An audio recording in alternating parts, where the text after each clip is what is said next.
She was about to sign away her marriage to the most dangerous man in Manhattan until two words stopped his empire cold. "I'm pregnant." Adrian DeLuca doesn't lose. He doesn't beg. He doesn't break. But when his wife reveals she's carrying his child in a boardroom filled with lawyers and armed guards, the divorce papers are torn in half and the real war begins. This isn't a story about escape. It's about whether a monster can transform into a father, and whether the woman who knows all his sins can ever trust him again. Watch until the end, hit that like button, and comment your city so I can see how far this story travels. The boardroom occupied the 47th floor of the DeLuca Financial Tower, a gleaming monument to legitimate wealth built on a foundation of blood money. Floor-to-ceiling windows overlooked Manhattan like a god surveying his kingdom, the afternoon sun casting harsh shadows across the polished mahogany table that stretched between two people who had once promised forever. Adrian DeLuca sat at one end, his posture relaxed in a way that fooled absolutely no one. He wore a charcoal suit tailored to perfection, his dark hair swept back from a face that belonged on Roman coins, all hard angles and aristocratic bones. But it was his eyes that told the real story. Ice gray and utterly empty of warmth, they had witnessed horrors that would shatter ordinary men and emerged only colder for it.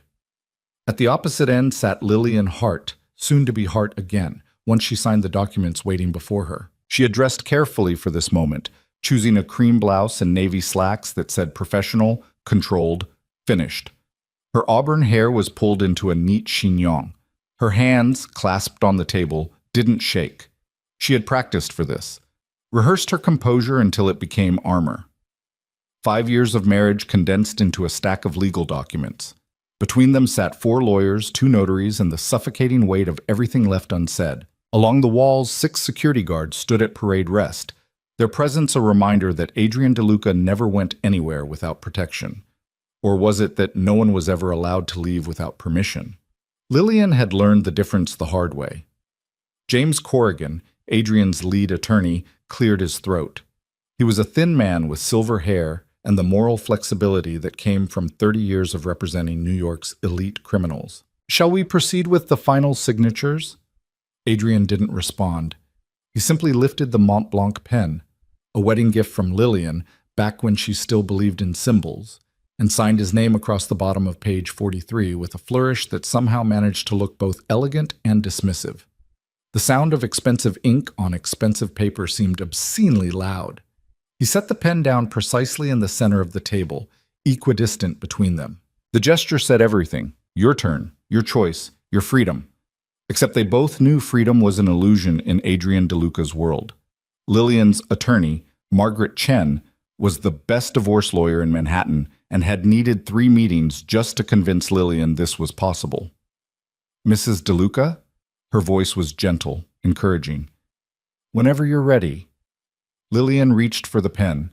Her fingers closed around the warm metal. She could feel Adrian's gaze on her face, studying her with that unnerving intensity he'd never quite managed to turn off, even now, even at the end. She positioned the pen over the signature line. She had imagined this moment for 2 years, dreamed it during sleepless nights in their palatial bedroom while Adrian worked in his study, conducting business she'd learned never to ask about. Planned it during elegant dinner parties where she smiled at dangerous men and their diamond-draped wives, playing the role of the perfect consort to New York's most feared power broker. The pen touched paper. "There's something you should know." The words left her mouth before she could stop them, before wisdom or fear or 5 years of learned silence could intervene. The room froze. Adrian's expression didn't change, but something flickered in those winter eyes. Recognition, perhaps, that the game had shifted. "Counselors," he said quietly, never looking away from Lillian, "leave us." "Mr. DeLuca, I really must advise," Corrigan began. "Out." The single word carried enough menace to move mountains. The lawyers gathered their briefcases with practiced efficiency. Margaret shot Lillian a concerned glance, silently asking if she was safe, if this was okay. Lillian managed the smallest nod. Margaret didn't look convinced, but she left anyway, followed by the notaries and their rolling cases of official stamps. The security guards remained. "Them too," Lillian said, surprised by the steadiness in her voice. Adrian considered her for a long moment, then gestured with 2 fingers. The guards filed out like shadows, closing the heavy doors behind them with a soft click that sounded like a cell locking. And then they were alone, 47 floors above the city, surrounded by glass and steel and the empire Adrian had built through methods Lillian had spent 5 years trying not to fully comprehend. They faced each other across the wreckage of their marriage. "Talk," Adrian said. Such a simple word, such a complicated command. Lillian set the pen down carefully, buying herself seconds to arrange thoughts that had been chaotic for weeks now. "Do you remember our anniversary dinner 3 months ago? The Bordeaux you didn't drink." His memory was photographic, especially regarding her. It had felt romantic once. Now it felt like surveillance. "You said you had a headache." "I lied." "I know." Of course he knew. Adrian DeLuca built his empire on reading people, on detecting the smallest inconsistencies in their stories. "You've been lying about a lot of things lately. The morning sickness you blamed on bad seafood. The doctor's appointments you claimed were for stress. The way you've been avoiding wine, coffee, anything that might—" "I'm pregnant." The words landed between them like a grenade with the pin pulled. Adrian went absolutely still. It was the stillness of a predator that had just detected prey. Every sense suddenly focused, calibrated, locked on target. "Say that again?" "I'm 10 weeks pregnant." Lillian's hand moved unconsciously to her stomach, still flat beneath the silk of her blouse. "I found out 6 weeks ago." The silence stretched. Outside the windows, the city continued its oblivious dance. Yellow cabs threading through traffic, pedestrians hurrying along Fifth Avenue, the world turning as it always did, unaware that something fundamental had just shifted in the DeLuca universe. "You've known for 6 weeks. Adrian's voice was eerily calm, the kind of calm that preceded violence. "And you said nothing." "I didn't know what to say." "The truth would have been a start." He rose from his chair with liquid grace, moving to the windows with his hands clasped behind his back. Against the bright afternoon sky, he looked like a silhouette cut from darkness itself. "When were you planning to tell me? After the divorce was final? Or were you just going to disappear and raise my child in secret?" "I haven't decided." He turned to face her, and for the first time since she'd dropped her revelation, she saw genuine emotion crack through his legendary control. Rage, yes, but underneath it, something else. Something that looked almost like fear. "You haven't decided." He repeated the words like they were in a foreign language. "That's not how this works, Lillian." "Actually, that's exactly how this works." She stood as well, tired of craning her neck to look up at him, tired of always being at a physical disadvantage. "My body, my choice, my decision. Our child. A child you don't even know if you want. A child that's mine." The possessiveness in his voice was absolute, final. "Did you really think I would just let you walk away with my blood, my legacy, my—" He stopped himself, jaw clenching. "You must think I'm a monster." "I know you're a monster, Adrian.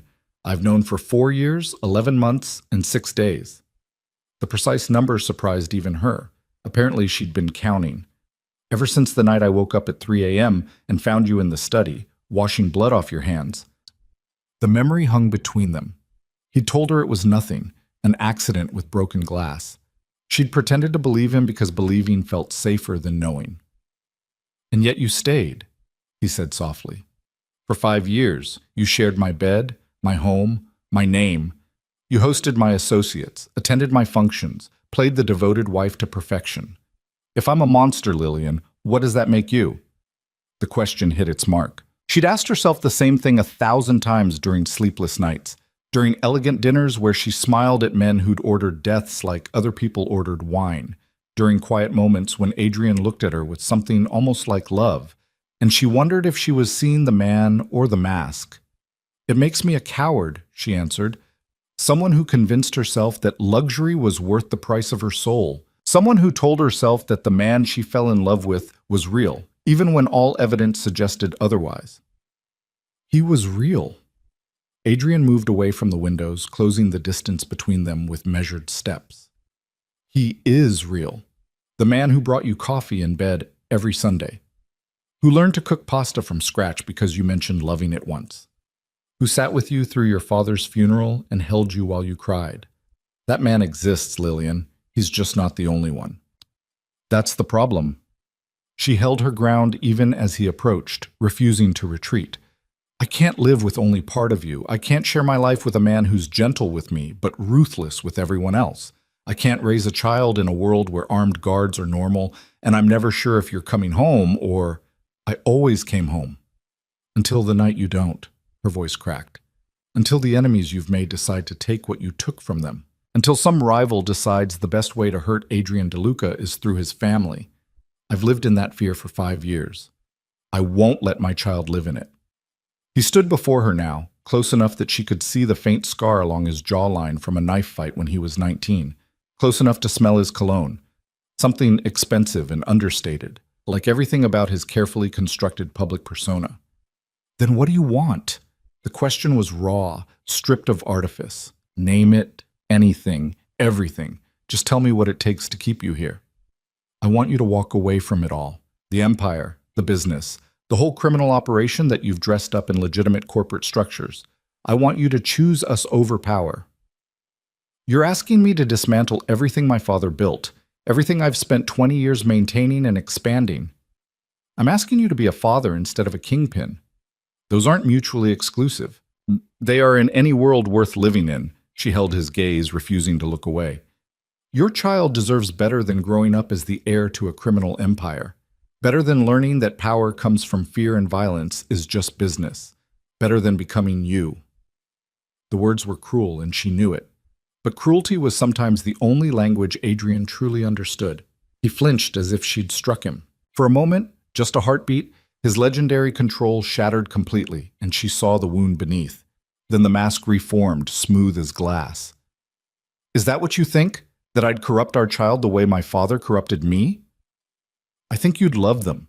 I think you'd give them everything money can buy. And I think they'd grow up knowing their father was feared, knowing that fear was power, knowing that the empire they inherited was built on broken bones and destroyed lives. She paused. Yes, Adrian, that's exactly what I think. He turned away, moving back to the windows, his reflection ghostly in the glass.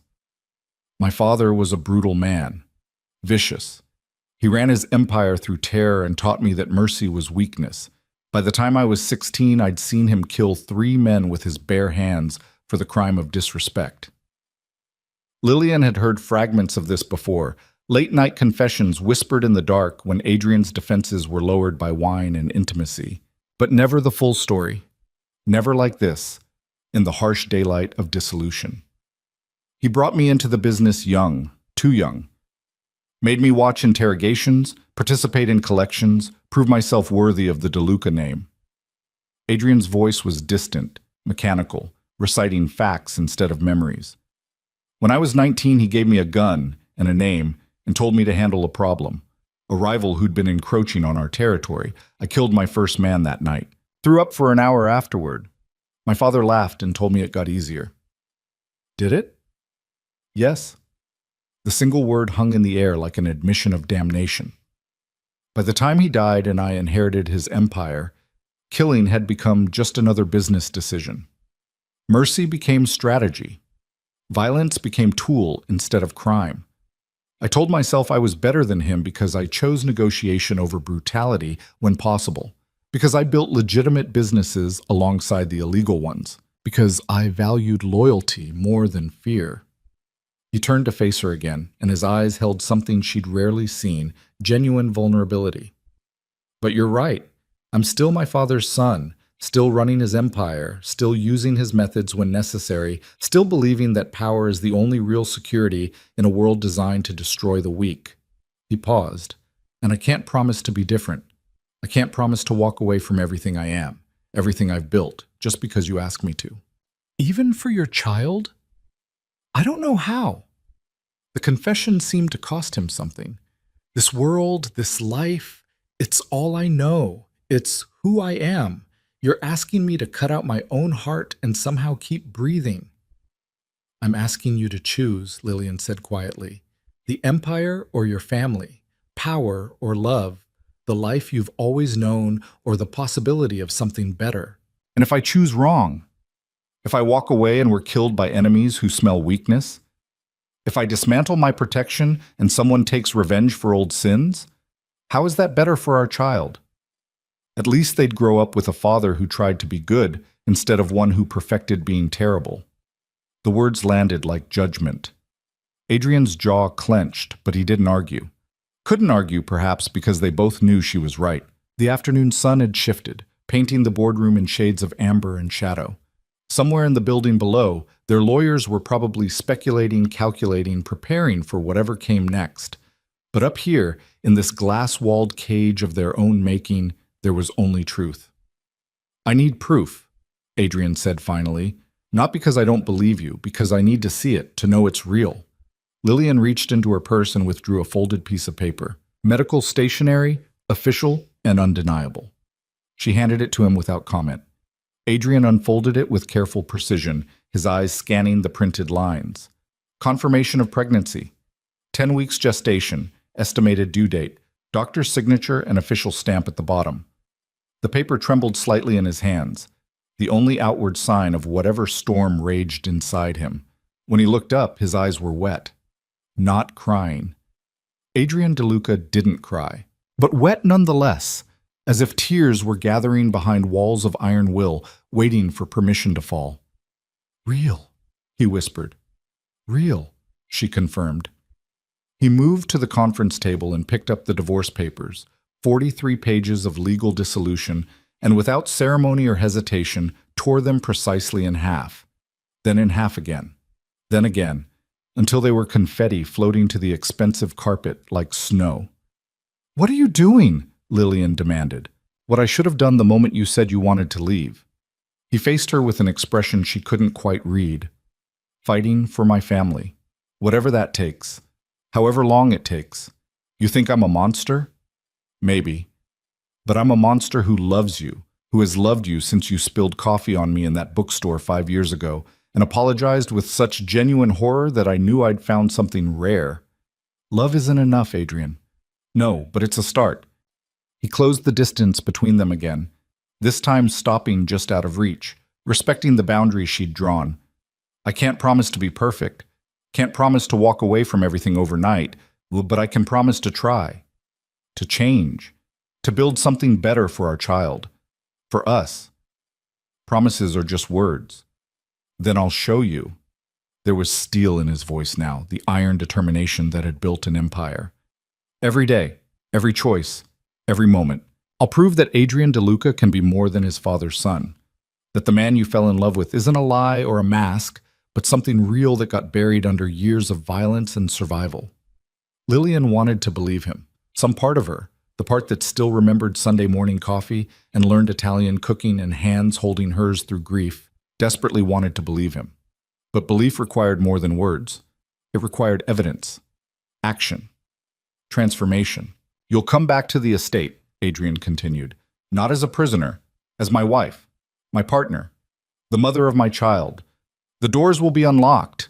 You'll have your own car, your own accounts, your own freedom. You want to leave? Leave. You want to visit friends, family, anywhere? Go. No guards following you. No tracking your phone. No surveillance. You're offering me freedom while keeping me in the cage." She shook her head. "That's not how this works. I'm offering you choice. Real choice. Stay because you want to, not because I'm forcing you. And if you choose to leave," he paused, the words clearly costing him, "I won't stop you. I'll set up support, protection, everything you need. I'll be a father to our child even if I'm not your husband. But I'm asking for a chance to show you I can change. That's all. Just a chance." Lillian studied his face, searching for the lie, the manipulation, the hidden angle. Adrian DeLuca always had an angle, always operated 3 moves ahead, but all she saw was raw, desperate sincerity. "If I stay, and I'm not saying I will, things have to change. Fundamentally, not just window dressing and false promises." "Name the terms." "I meet with my attorney weekly. She checks in, confirms I'm here by choice, documents everything. If I ever want to leave, you let me go. No threats, no intimidation, no using our child as leverage. Agreed. You start transitioning away from the illegal operations. I don't care how long it takes or how complex it is. but I want to see active, measurable progress, not talk. Results. He hesitated. That one clearly cut deeper. That could take years. The empire isn't something you can just shut down overnight. There are obligations, partnerships, people who depend. I don't care about your obligations to criminals. I care about our child growing up in a world where their father isn't constantly at risk of prison or death. 6 months, he countered. Give me 6 months to start the transition, to identify what can be legitimized, what can be sold, what has to be carefully dismantled. 6 months to prove I'm serious. And in those 6 months, no violence, no deaths, no business as usual while pretending to change. I can't control what others do, but you can control how you respond. Choose negotiation over violence, money over murder, walking away over retaliation. That's asking me to show weakness to very dangerous people. That's asking you to be strong enough to choose a different path. She held his gaze. You said you wanted to prove the man I fell in love with was real. That man wouldn't kill to protect his ego. He'd find another way. Adrian was quiet for a long moment, clearly calculating risks, considering options, running through scenarios in that strategic mind that had kept him alive and powerful in the most dangerous circles in New York. 6 months, he finally agreed. I'll do everything possible to avoid violence, to transition operations, to show you I can build something legitimate. But if it comes down to protecting you, protecting our child, protecting our family, I won't hesitate. I can't promise to be harmless, Lillian. Only to choose harm as a last resort instead of a first option. It wasn't everything she wanted, not even close, but it was more than she'd expected, more than she'd thought possible. And therapy, she added, for both of us, together and separately. If we're going to make this work, we need help, professional help. You want me to tell a stranger about... He stopped himself. Fine, but it has to be someone with appropriate discretion, someone who understands the unique circumstances. Someone who won't be intimidated by you, you mean? That too. Despite everything, she almost smiled. I have someone in mind, Dr. Sarah Mitchell. She works with high-profile clients, maintains strict confidentiality, and has a reputation for not taking any bullshit from powerful men. Sounds terrifying. When do we start? As soon as I make the appointment. She paused. I'm not moving back into the master bedroom? Not yet. Maybe not for a while. I need my own space, my own room where I can think and breathe and not feel like I'm being consumed by your world. The guest suite on the east wing.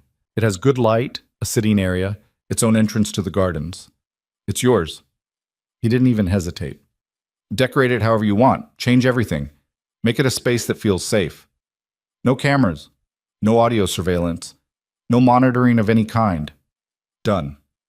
And I want regular prenatal checkups with my choice of doctor. You can come if I invite you, but this is my medical care, my body, my decisions. I'd like to be there, if you'll let me, not to control or monitor, just to be part of it, to see our child growing, to be present. His voice softened. Please. The please did something to her carefully maintained defenses. Adrian DeLuca didn't say please, didn't beg or ask or show vulnerability. The fact that he was doing it now, for this, meant something. We'll see, she said, unwilling to commit, but not closing the door entirely. One appointment at a time. Fair enough. They stood in the amber light of late afternoon, two people who had loved each other enough to promise forever and hated each other enough to nearly destroy it all, negotiating the fragile possibility of a second chance. I should go, Lillian said, though she wasn't entirely sure where. The penthouse apartment she'd secretly rented 3 months ago? Back to the estate that was both prison and palace?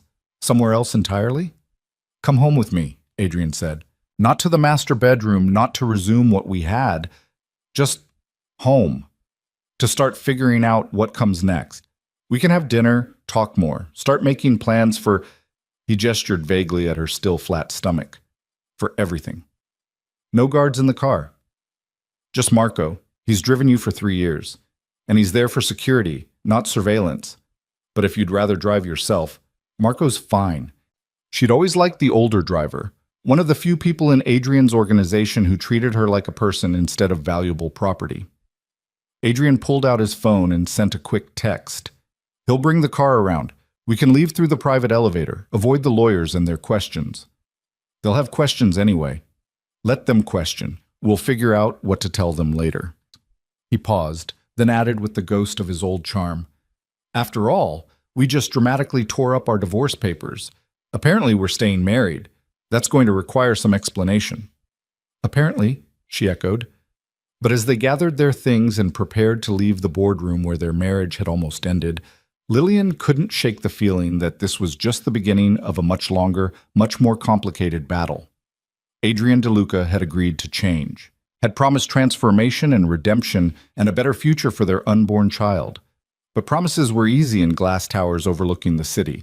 The real test would come in the days and weeks and months ahead, when old habits called and dangerous enemies tested, and the empire he'd built demanded the ruthlessness that had always come so naturally. Could a monster truly transform? Or would he just learn to hide his teeth better? Lillian placed her hand over her stomach, over the tiny life growing inside her, and made her own silent promise. She would give Adrian his chance. 6 months to prove himself.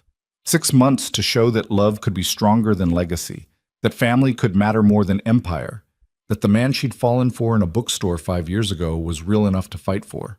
But she would also stay vigilant, stay smart, stay ready to protect her child from anyone and anything that threatened their future, even if that threat came from the child's own father. They rode the private elevator down in silence, the numbers descending as smoothly as their carefully negotiated truce felt fragile. When they reached the underground garage, Marco was waiting beside the midnight blue sedan, his weathered face professionally neutral. "Mrs. DeLuca," he greeted her with a small nod. "It's good to see you." "You too, Marco." Adrian held the door for her. A small courtesy, a gesture from their old life when such things had meant romance instead of ritual. She slid into the leather interior, and he joined her, maintaining respectful distance. As the car pulled out into Manhattan traffic, heading toward the estate in Westchester that had been her gilded cage, Lillian watched the city slide past the tinted windows. Somewhere in this vast concrete jungle, her attorney was probably having a panic attack over the abruptly canceled divorce. Somewhere, Adrian's associates were conducting business that would horrify decent people. Somewhere, enemies were plotting and allies were scheming, and the whole dangerous machinery of his empire continued its relentless turning. But inside this car, in this moment, there was just a man and a woman who had broken each other and were now trying to figure out if broken things could ever be made whole. Adrian's hand rested on the seat between them, close enough to touch, but not touching. An offering, an invitation, a question. Lillian looked at that hand, strong and scarred and capable of both tenderness and terrible violence, and made a choice. She took it, not squeezing, not clinging, just holding, allowing the connection, testing the possibility. His fingers closed around hers gently, and for the first time in months, maybe years, the touch felt honest instead of performative. Neither of them spoke. Words had been exhausted in that boardroom, every truth laid bare, every bargain struck. So they simply held hands while Manhattan transformed into suburbs, while the sun sank lower toward the horizon, while the distance between who they'd been and who they might become stretched out before them like an unexplored country. The estate appeared through the trees, 20 acres of manicured perfection, a stone mansion that looked transplanted from the Italian countryside, security fencing disguised as ornamental iron, home and prison, sanctuary and cage. But as the car rolled through the gates and up the circular drive, Lillian noticed something different. The guards at the gate had waved them through instead of checking identification. The security patrol she usually saw circling the grounds was absent. The cameras that typically tracked every angle seemed to have been repositioned away from the private areas. "You've already started," she said quietly. "I told you I would." Adrian's thumb traced a small circle on the back of her hand. "The guard rotation has been reduced by half. The cameras in the house have been disabled. The trackers I had on your phone, your car, your jewelry, all deactivated as of an hour ago. The staff has been instructed that you are free to come and go as you please, no questions asked, no reports filed." "You did all that while we were driving here?" "I did most of it while you were in the bathroom before signing the papers, just in case." He offered a small, self-deprecating smile. I was never going to let you go, Lillian, but I could at least make sure that if you stayed, it was by choice. The car stopped at the main entrance. Marco came around to open her door, but Adrian was already out, offering his hand to help her from the car. She didn't need the help, but she took his hand anyway. Together, they walked into the house that would either become their home or the beautiful prison they'd finally escape. And in her womb, still too small to feel, their daughter, the tiny life that had stopped a divorce and started a war, continued her quiet growing, unaware of the complicated world she would soon enter, unaware that her very existence had become the catalyst for transformation or tragedy, unaware that everything, absolutely everything, was about to change. The East Wing guest suite was exactly as Adrian had described, flooded with natural light from floor-to-ceiling windows that overlooked the gardens, decorated in soft creams and pale blues that felt nothing like the dramatic blacks and golds of the master bedroom. It had its own sitting area with a small fireplace, a bathroom with a clawfoot tub, and most importantly, a door that locked from the inside. Lillian stood at the window watching the sunset paint the sky in shades of rose and amber, while behind her, two members of the household staff unpacked the belongings she'd been keeping in a storage unit across town. Everything she'd secretly moved out over the past 3 months, preparing for her escape.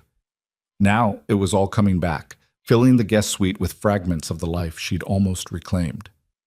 "That's everything, Mrs. DeLuca," Maria, the head housekeeper, said softly. The older woman had been with the DeLuca family for 15 years and possessed the unique ability to be helpful without being intrusive. "Would you like me to arrange anything differently?" "No, this is perfect, thank you, Maria. Mr. DeLuca asked me to tell you that dinner will be ready at 7, but if you'd prefer to eat in your room, I can bring a tray." The offer was kindness itself, but Lillian heard the real question underneath. "Are you okay? Do you need protection? Do you want to avoid him?" "I'll come down for dinner," Lillian said. "Thank you." After Maria left, Lillian sank into the upholstered chair by the window and let exhaustion wash over her. The day had been a marathon of emotional warfare, preparing to end her marriage, revealing her pregnancy, negotiating terms for a second chance she wasn't even sure she wanted. Her body ached with the weight of it all. She placed both hands over her stomach, still flat, but already changing in ways only she could feel. Morning sickness that came in waves. Exhaustion that no amount of sleep could cure. Heightened senses that made certain smells unbearable and turned her previously ironclad stomach into a delicate instrument. "I hope I'm doing the right thing," she whispered to the tiny life inside her. "I hope he really can change. Because if he can't, we're going to have to leave, and that's going to break all three of us." A soft knock on the door interrupted her thoughts. "Come in." Adrian entered carrying a tray with tea, crackers, and what looked like ginger cookies. He'd changed from his business suit into dark slacks and a simple white shirt, sleeves rolled to his elbows. It was the most casual she'd seen him in months. "Maria mentioned you might need something to settle your stomach before dinner," he said, setting the tray on the small table beside her chair. "Ginger tea and plain crackers. I looked up what helps with morning sickness." The gesture was so unexpectedly thoughtful that Lillian felt her carefully maintained defenses crack slightly. "Thank you. Can I sit?" She gestured to the chair opposite hers. He settled into it with the controlled grace that characterized all his movements, a reminder that Adrian DeLuca had been trained from childhood to never show weakness, never relax completely, never let his guard down. "I've been making calls," he said. "Started the process." "What process?" "Dismantling the empire." He said it matter-of-factly, as if he were discussing selling a car instead of tearing down 2 decades of criminal enterprise. "Called a meeting with my top lieutenants for tomorrow morning. Going to start identifying which operations can be legitimized, which can be sold to trusted parties, and which need to be shut down entirely." Lillian sipped the ginger tea, letting the warmth soothe her uneasy stomach. "That fast? You gave me 6 months to show progress. I'm not wasting time." He paused, his gray eyes studying her face. "I also scheduled our first appointment with Dr. Mitchell. Thursday at 2 o'clock, if that works for you." "You called a therapist who specializes in not taking bullshit from powerful men and made an appointment for couples counseling within 6 hours of agreeing to it?" "I told you I was serious." She wanted to find fault in his efficiency, some hidden manipulation in how quickly he was checking boxes on her list of demands, But all she could see was a man trying desperately to prove himself, moving heaven and earth, because the alternative was losing everything. "What did you tell your lieutenants?" she asked. "About the sudden change in direction?" "The truth. That I'm going to be a father, and I want my child to inherit something better than blood money and enemies." He leaned forward slightly. They weren't happy, especially Castellano. "He's been with me since the beginning, helped me consolidate power after my father died. This feels like betrayal to him." "Is it dangerous? His being unhappy?"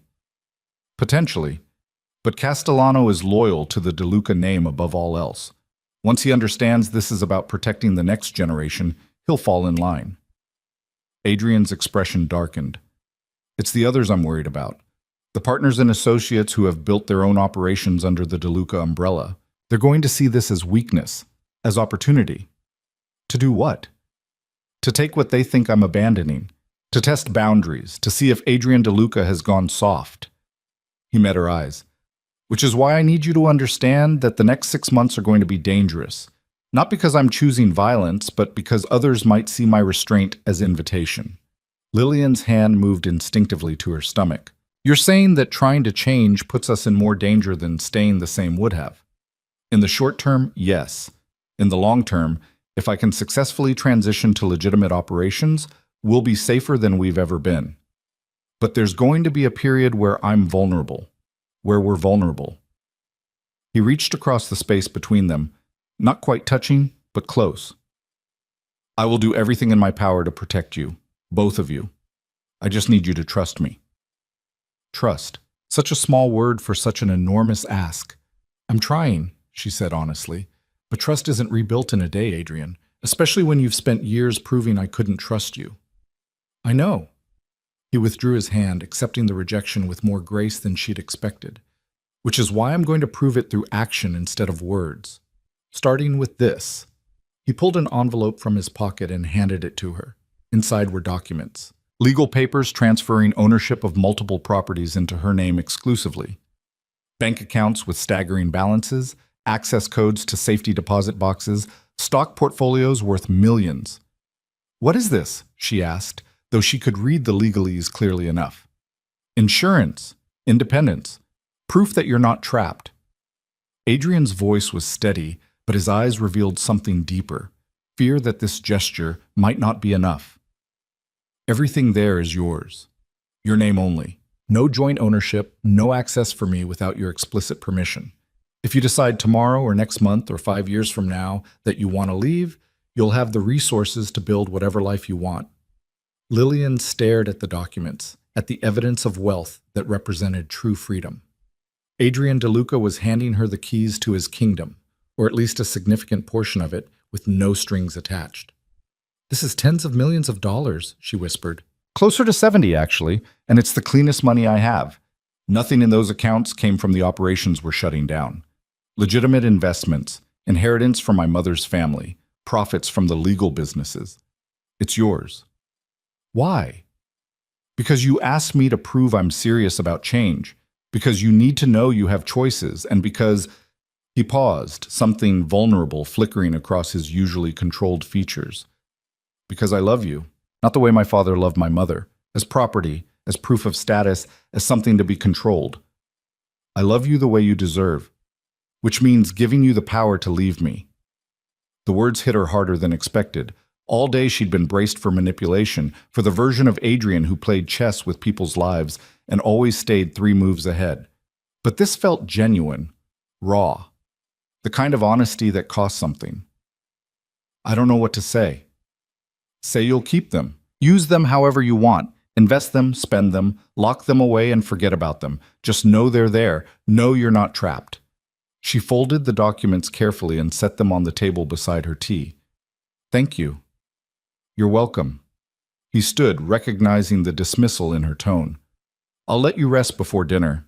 If you need anything—" "Adrian?" She stopped him at the door. "This doesn't fix everything. Money doesn't erase the past 5 years or guarantee the future." "I know. But it's a start.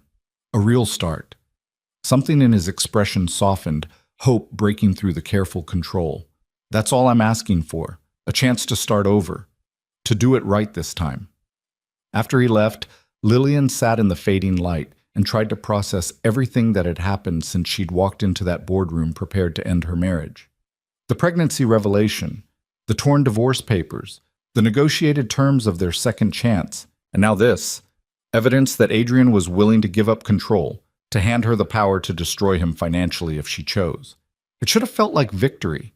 Instead, it felt like standing at the edge of a precipice, unsure whether the next step would be flight or fall.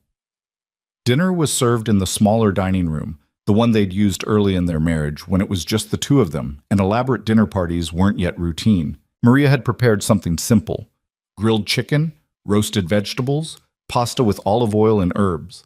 Nothing too rich or heavily spiced, carefully chosen for a queasy stomach. Adrian was already seated when Lillian arrived, a single glass of red wine at his place. He looked up as she entered and immediately pushed the wine away. "I wasn't thinking," he said. "I'll have water instead." "You don't have to stop drinking just because I can't." "I want to." He gestured for Maria to remove the wine glass. "We're in this together. Seems only fair we share the sacrifices." They ate in comfortable silence for a few minutes, the clink of silverware against china the only sound.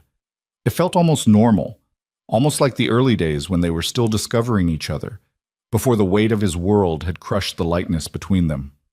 "I've been thinking about names," Adrian said suddenly. Lillian looked up, surprised. "We don't even know if it's a boy or girl yet." "I know, but I've been thinking anyway." He set down his fork. "If it's a girl, I'd like to name her after my mother, Sophia. She died when I was 8, before my father turned me into what I became. She was kind, gentle, everything good that I'm not." The vulnerability in his voice was startling. Adrian rarely spoke about his mother, keeping that grief locked away in the same vault where he kept all his other human emotions. "Sophia is beautiful," Lillian said softly. "Tell me about her." She loved gardens, spent every spare moment with her hands in the soil, growing roses and lavender and herbs. The gardens here, he gestured toward the windows, toward the elaborate landscaping that Lillian had always assumed was for show. "I maintained them exactly as she designed them. They're the only part of this estate my father never controlled." "I didn't know that." "There's a lot you don't know about me. A lot I've never told you because I learned young that sharing weakness invites attack." He picked up his water glass, staring into it as if seeing the past reflected in the crystal. "My mother used to sing to me Italian lullabies from her childhood in Tuscany. She'd sit on the edge of my bed and stroke my hair and promise that everything would be all right, even when my father was raging downstairs about some business matter gone wrong." "What happened to her?" "Cancer, swift and brutal. 6 months from diagnosis to death." His jaw clenched. "My father wouldn't let her go to the hospital in those final weeks. Said it showed weakness, would make competitors think the DeLuca family was vulnerable. So she died in her bedroom upstairs, in pain, with only me and the nurse my father hired to keep her quiet." "Adrian." Lillian reached across the table without thinking, covering his hand with hers. "I was 8 years old, watching my mother die by inches because my father valued image over mercy. That's when I learned what power really meant in his world. That's when whatever softness I had started to calcify into something harder." He turned his hand over, lacing his fingers with hers. "I don't want that for our child. Don't want them to learn that love is weakness and kindness is liability. If we have a daughter, I want her to grow up knowing her grandmother would have adored her, that somewhere in our bloodline there was gentleness." Lillian felt tears prick her eyes. This was the man she'd fallen in love with, the one who revealed himself in fragments, in unexpected moments of honesty that cut through the armor he wore like skin. "And if it's a boy?" she asked. "I haven't gotten that far yet. Every name I think of is tainted by association with my father's empire. Men who proved loyalty through violence. Associates who taught me that mercy was weakness." He paused. "Maybe you should choose. Pick something clean, something not connected to this world." "We'll choose together," Lillian said firmly, "when the time comes. One decision at a time." They finished dinner talking about safer topics, the renovations she might want for the guest suite, the garden produce that would be ready for harvest soon, books they'd both been meaning to read. It felt almost domestic, almost normal, as if they were any couple expecting their first child instead of a crime boss and his estranged wife negotiating détente. After dinner, Adrian walked her back to the East Wing, maintaining careful distance in the hallway. "There's something else," he said when they reached her door. "I've scheduled a full security assessment for tomorrow. Not to increase surveillance, but to identify vulnerabilities. If I'm reducing the guard rotation and opening up your freedom of movement, I need to make sure the perimeter is actually secure. More cameras? Better ones. Focused on exterior threats, not interior monitoring. You won't be tracked inside the house or on the grounds, but anyone trying to get in will be identified immediately." He paused. "I know you want less security, not smarter security, but I'm trying to balance your freedom with actual safety. This is my compromise." It was reasonable, logical, the kind of protective measure any wealthy family might take, stripped of the paranoid surveillance Adrian had previously employed. "Okay," Lillian agreed, "as long as there's nothing in my private spaces." "You have my word." "And the staff, Maria, Marco, the others, they report to you, not about me?" "I've already had that conversation. They're here to help the household run smoothly, not to monitor your movements or report your activities. Anyone who can't accept those terms will be reassigned elsewhere." His voice took on an edge. "I meant what I said, Lillian. You're not a prisoner, not anymore." She believed him. Against her better judgment, despite 5 years of evidence to the contrary, she believed he meant every word. "Good night, Adrian." "Good night." He started to leave, then turned back. "Thank you." "For what?" "For staying, for giving me this chance, for not signing those papers." His gray eyes held hers. "I know you think I tore them up to trap you, but I tore them up because losing you would have destroyed me. Losing both of you." He shook his head. "I wouldn't have survived that." Before she could respond, he was gone, walking back toward the main wing with that controlled grace that never quite hid the predator underneath. Lillian entered her suite and locked the door behind her, not because she feared Adrian would enter uninvited, but because she needed the psychological barrier, the symbol of autonomy. She drew a bath in the clawfoot tub, adding lavender oil that Maria had thoughtfully stocked in the bathroom.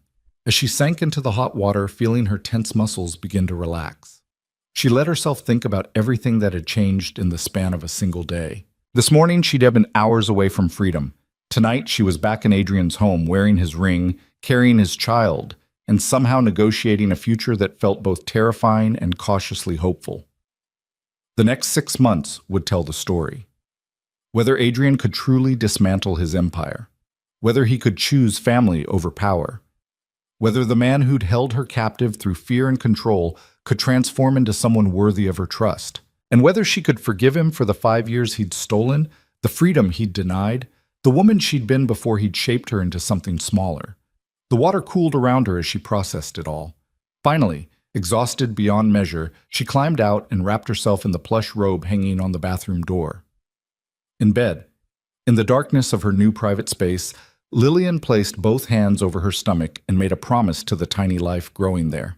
"I'll protect you," she whispered, "from everyone and everything, even from your father if I have to.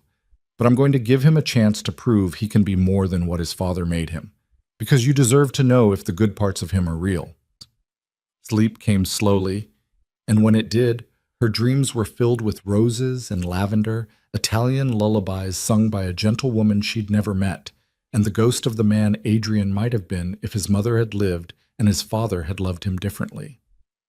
The next morning brought the sharp reality of Adrian's world crashing back. Lillian was in the sunroom having breakfast, more ginger tea and plain toast, the only things her stomach would tolerate, when she heard raised voices from Adrian's study, male voices, angry and overlapping, the kind of argument that preceded either resolution or violence. Maria appeared at her elbow, face carefully neutral. "Mr. DeLuca asked me to inform you that he has a business meeting this morning. He apologizes for the noise." "Who's here?" "Mr. Castellano and several other associates. They're discussing the transition Mr. DeLuca announced last night." Through the windows, Lillian could see 3 black SUVs parked in the circular drive. Security clearly hadn't been reduced for this meeting. Whatever was happening in that study required muscle. Is it dangerous? She asked Maria, who'd been with the family long enough to know when to worry. Mr. Castellano is old school, loyal but traditional. He doesn't like change. Maria refilled her tea with steady hands. But he respects Mr. DeLuca. It will work out. The certainty in her voice was reassuring, but Lillian couldn't shake the anxiety. This was the first real test of Adrian's promise. Men who'd built their fortunes on his empire were now being told that empire was dismantling. How much resistance would he face? And more importantly, how would he respond to that resistance? She'd asked him to choose negotiation over violence, money over murder. But what happened when the men in that study refused to be negotiated with? An hour later, the voices had quieted, but not silenced. Lillian tried to focus on the book she'd been reading, a novel about a woman rebuilding her life after divorce, but the irony was too sharp and her concentration too scattered. When Adrian finally emerged from his study, he looked exhausted. Not physically, his suit was still impeccable, his posture still perfect, but emotionally, as if he'd been fighting a battle that left no visible wounds but cost him nonetheless. He found her in the sunroom and sank into the chair across from her without invitation. "How bad?" she asked. "Castellano wants to retire. Says if I'm abandoning what we built, he's done watching it happen." Adrian's voice was flat. "The others are split. Half think I'm right to legitimize before law enforcement or rivals catch up to us. Half think I'm showing weakness that will get us all killed. And you?" "I think they're both right, and I think I don't have a choice." He looked at her directly. "I made you a promise. I'm keeping it, even if it costs me everything I've built." "What happens to Castellano?" "I'm setting him up with enough money to disappear to wherever he wants to go. He's earned that much for 20 years of loyalty. The others who want out will get the same offer. Clean break, generous severance, no hard feelings." "And the ones who want to stay?" "They adapt or find new employment elsewhere." His jaw set. "This is my empire, my choice. They can follow my lead or get out of the way, but they don't get to dictate terms." It was the most decisive she'd seen him since the boardroom, and part of her responded to that strength, but another part worried about the fallout. Will Castellano really just retire quietly? Castellano is a lot of things, but he's not suicidal. He knows that if he moves against me, it ends badly for everyone. Adrian leaned back, closing his eyes briefly. "He's just disappointed. He thought I'd be different from my father, but in the same direction, more ruthless, more powerful, more untouchable. Instead, I'm choosing to be different by stepping away entirely. That's not the legacy he wanted to be part of. But it's the legacy our child deserves." "Yes." He opened his eyes and looked at her with something like wonder. "How did you get so brave? Most people in your position would have just signed the papers and run. But you stayed and demanded I change. That takes either courage or insanity." "Probably both," Lillian admitted. "I keep questioning whether I'm doing the right thing, whether giving you this chance is wisdom or weakness. Time will tell." He stood, rolling tension from his shoulders. "I have more calls to make, more operations to untangle. But I wanted you to know the meeting got heated, but it never got violent. I kept my promise. Thank you for telling me." He started to leave, then paused. "There's a prenatal appointment tomorrow at 10. Your obstetrician called to schedule it while you were having breakfast. I wasn't sure if you wanted me there or if—" "You can come," Lillian interrupted. "If you want to." The relief on his face was immediate and genuine. "I want to." After he left, Lillian sat in the sunroom watching the gardens his mother had designed, thinking about legacy and transformation, about the distance between who we are and who we might become. Adrian DeLuca was trying to change, taking real steps, making hard choices, burning bridges with men who'd helped him build his empire. It wasn't redemption, not yet, maybe not ever completely, but it was progress. And for now, in this moment, progress was enough. The baby growing inside her deserved a father who tried, who fought against his nature and his upbringing to become something better. Whether he succeeded or failed was still unknown, but at least he was trying. And maybe, just maybe, that was how transformation actually happened, not in dramatic moments of revelation, but in the daily choice to be different, one decision at a time, one promise kept at a time, one small victory over the darkness that had shaped him. Outside, the roses his mother had loved were beginning to bloom, red and white and pink against the green of late spring. Inside, a woman who'd almost walked away was learning to hope again, cautiously, carefully, one heartbeat at a time. The obstetrician's office occupied the top floor of a medical building in Upper Manhattan, all cream walls and soft lighting designed to soothe anxious parents-to-be.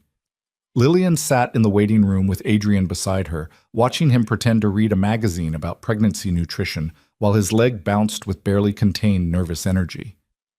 "You don't have to be anxious," she said quietly. "It's just an ultrasound." "I'm not anxious." The lie was immediate and unconvincing. "Your leg has been shaking for 10 minutes. He stilled the motion instantly, that iron control reasserting itself. I faced down armed rivals and federal prosecutors without breaking a sweat. A medical appointment shouldn't rattle me. This is different. This is real.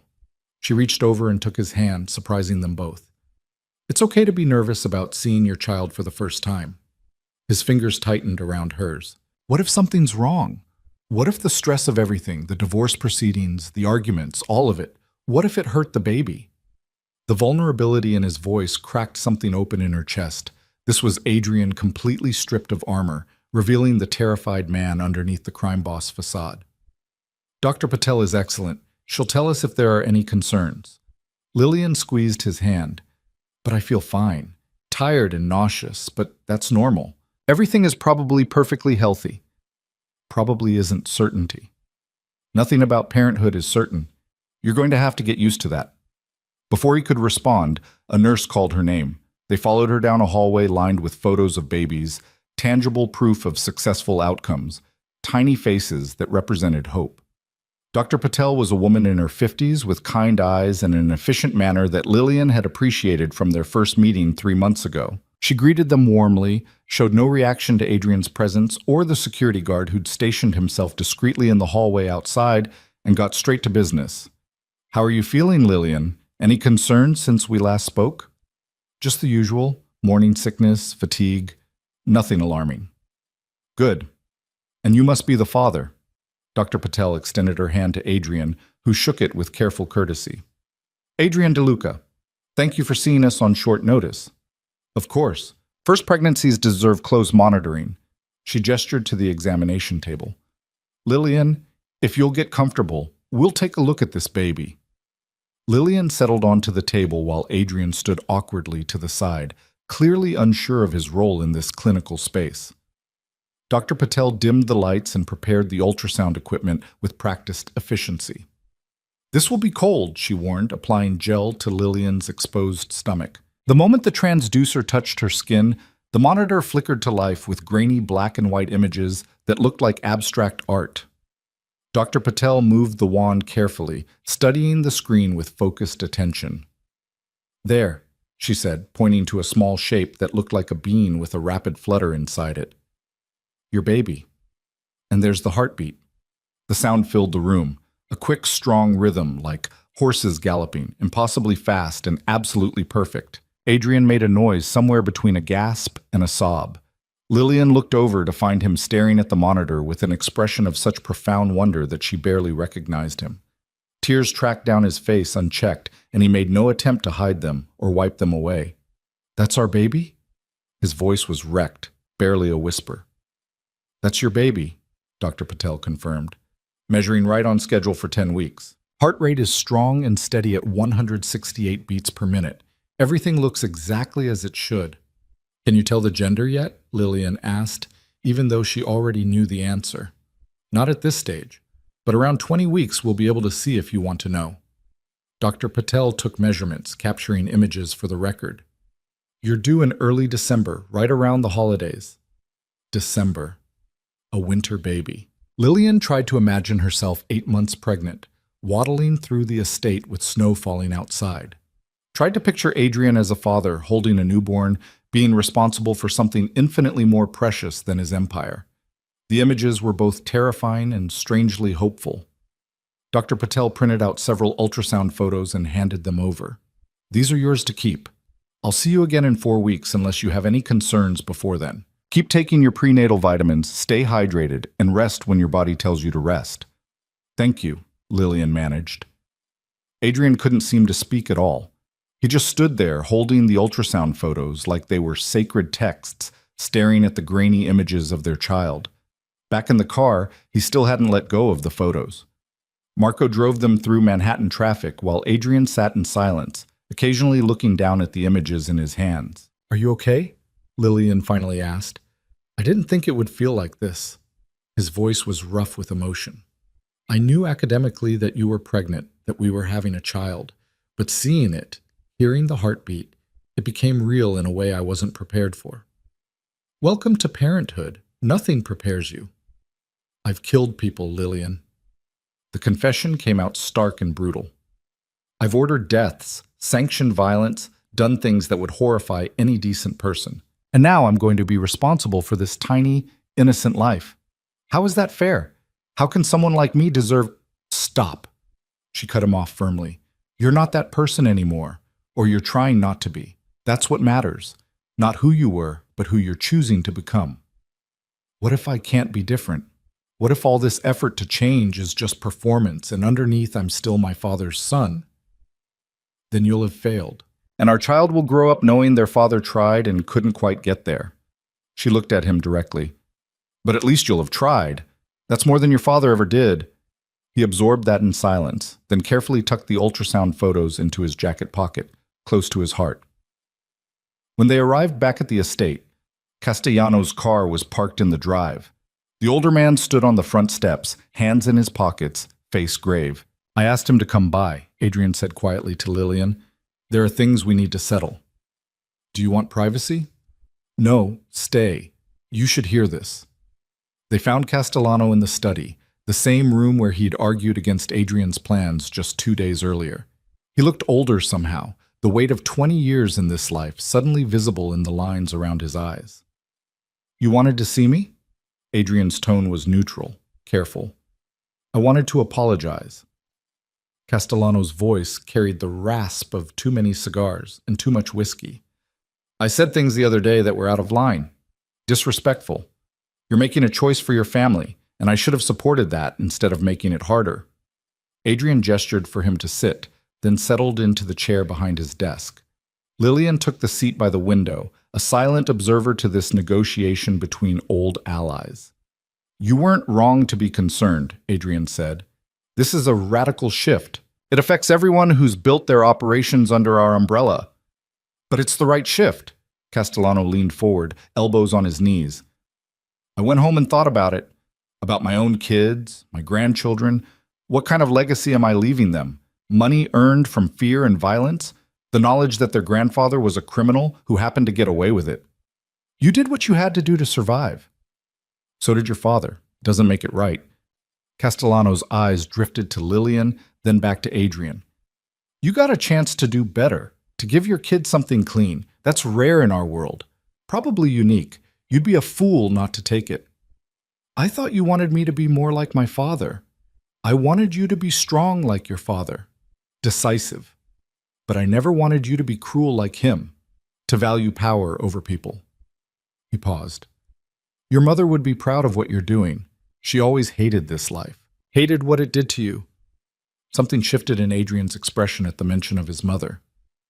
"You knew her?" "Before she married your father, yeah. We grew up in the same neighborhood in Brooklyn. She was going to be a teacher, did you know that? Had a scholarship to Columbia and everything. Then she met Dominic DeLuca at a party, and that was the end of those dreams." Lillian watched Adrian absorb this information about a mother he'd barely known, piecing together fragments of a life stolen by circumstance and choices made too young. "She never told me that," he said quietly. "She probably didn't want you to know how much she'd given up. Didn't want you to feel guilty for being the one good thing that came from her marriage." Castellano's expression softened. "But she loved you fiercely, Adrian. Every decision she made after you were born was about protecting you from your father's world. She failed in the end, couldn't protect you forever, but not for lack of trying." The silence that followed was heavy with grief and regret, with the weight of lives shaped by violence and choices made in desperation. "I'm setting you up with $5 million, Adrian said finally. "Clean money, enough to retire anywhere you want, live comfortably, take care of your family."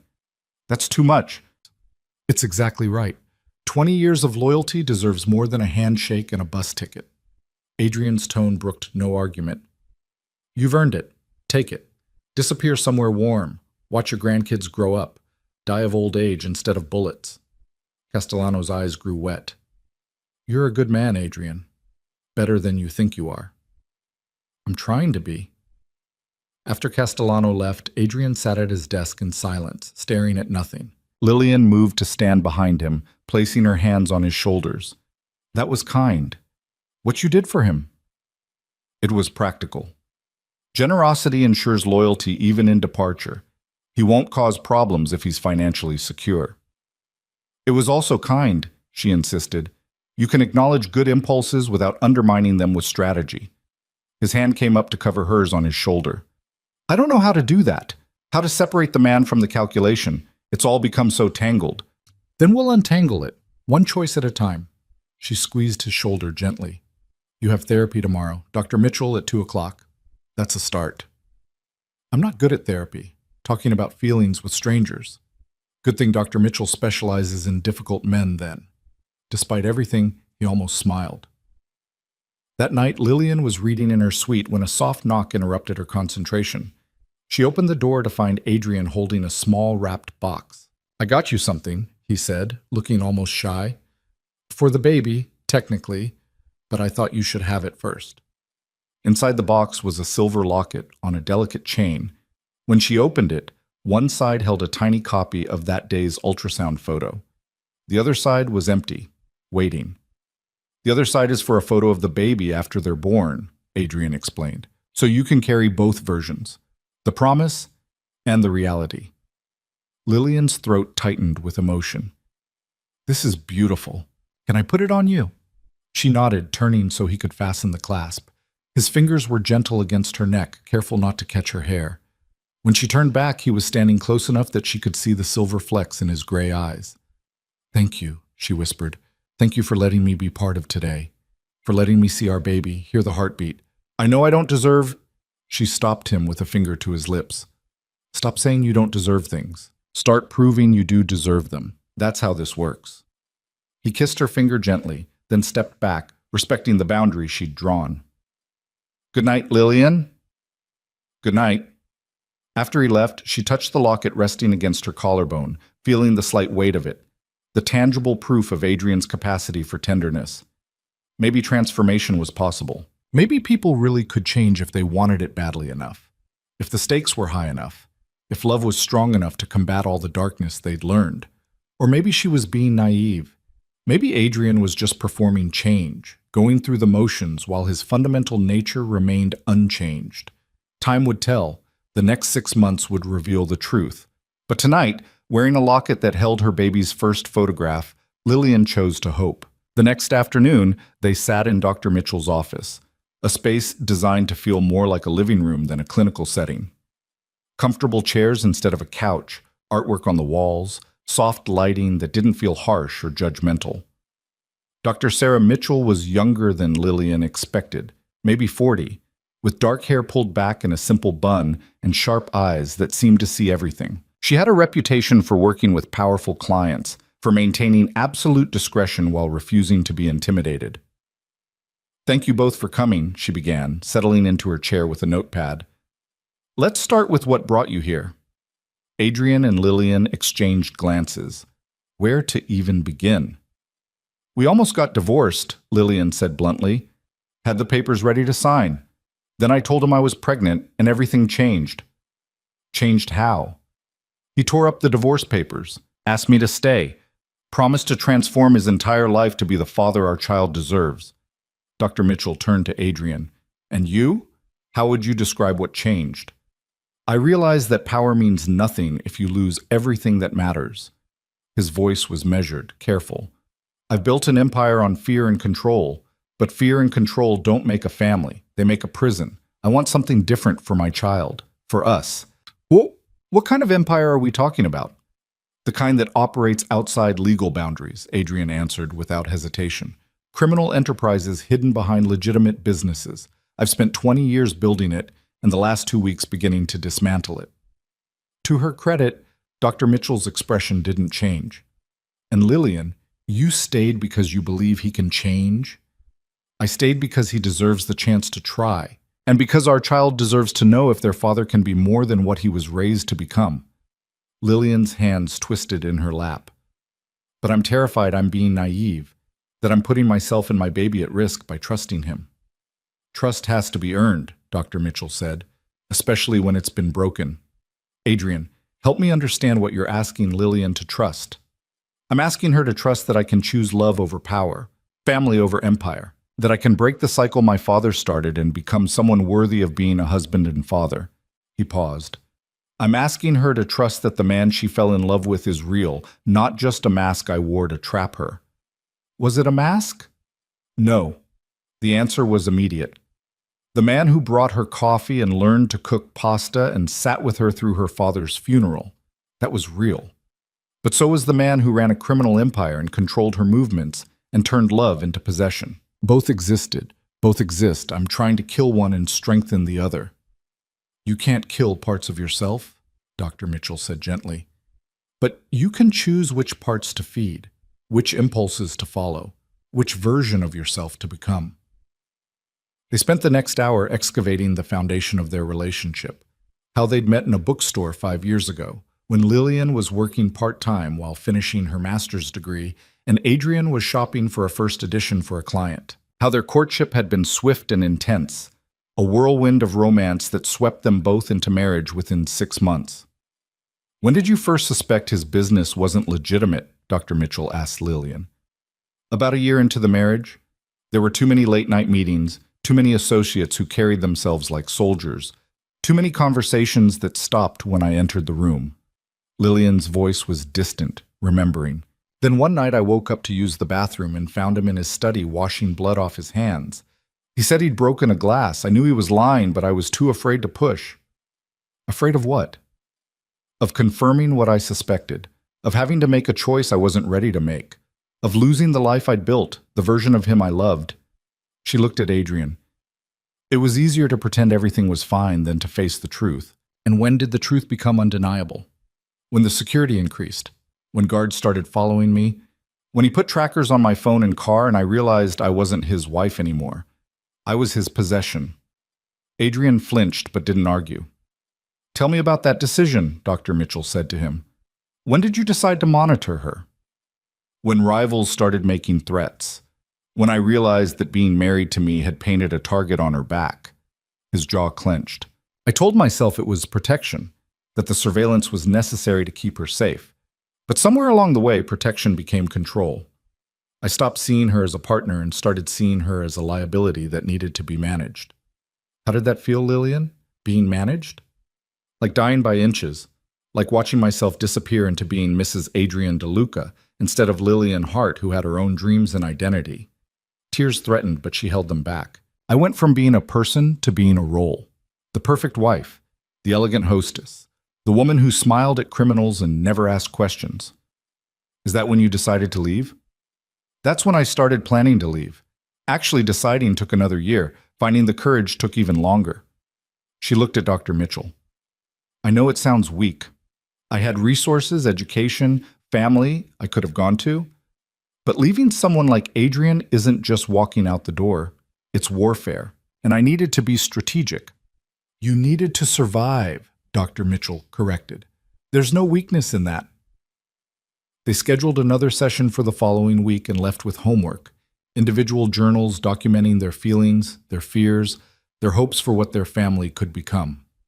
In the car heading home, Adrian was quiet for a long time before speaking. She's good, direct, doesn't let me hide behind justifications. That's why I chose her. But Lillian stared out the window at the city passing by.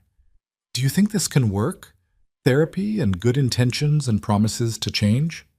I think if we don't try, we'll definitely fail. If we do try, there's at least a chance. He reached across the seat, offering his hand. I'm willing to take that chance. She took his hand, lacing her fingers with his. So am I.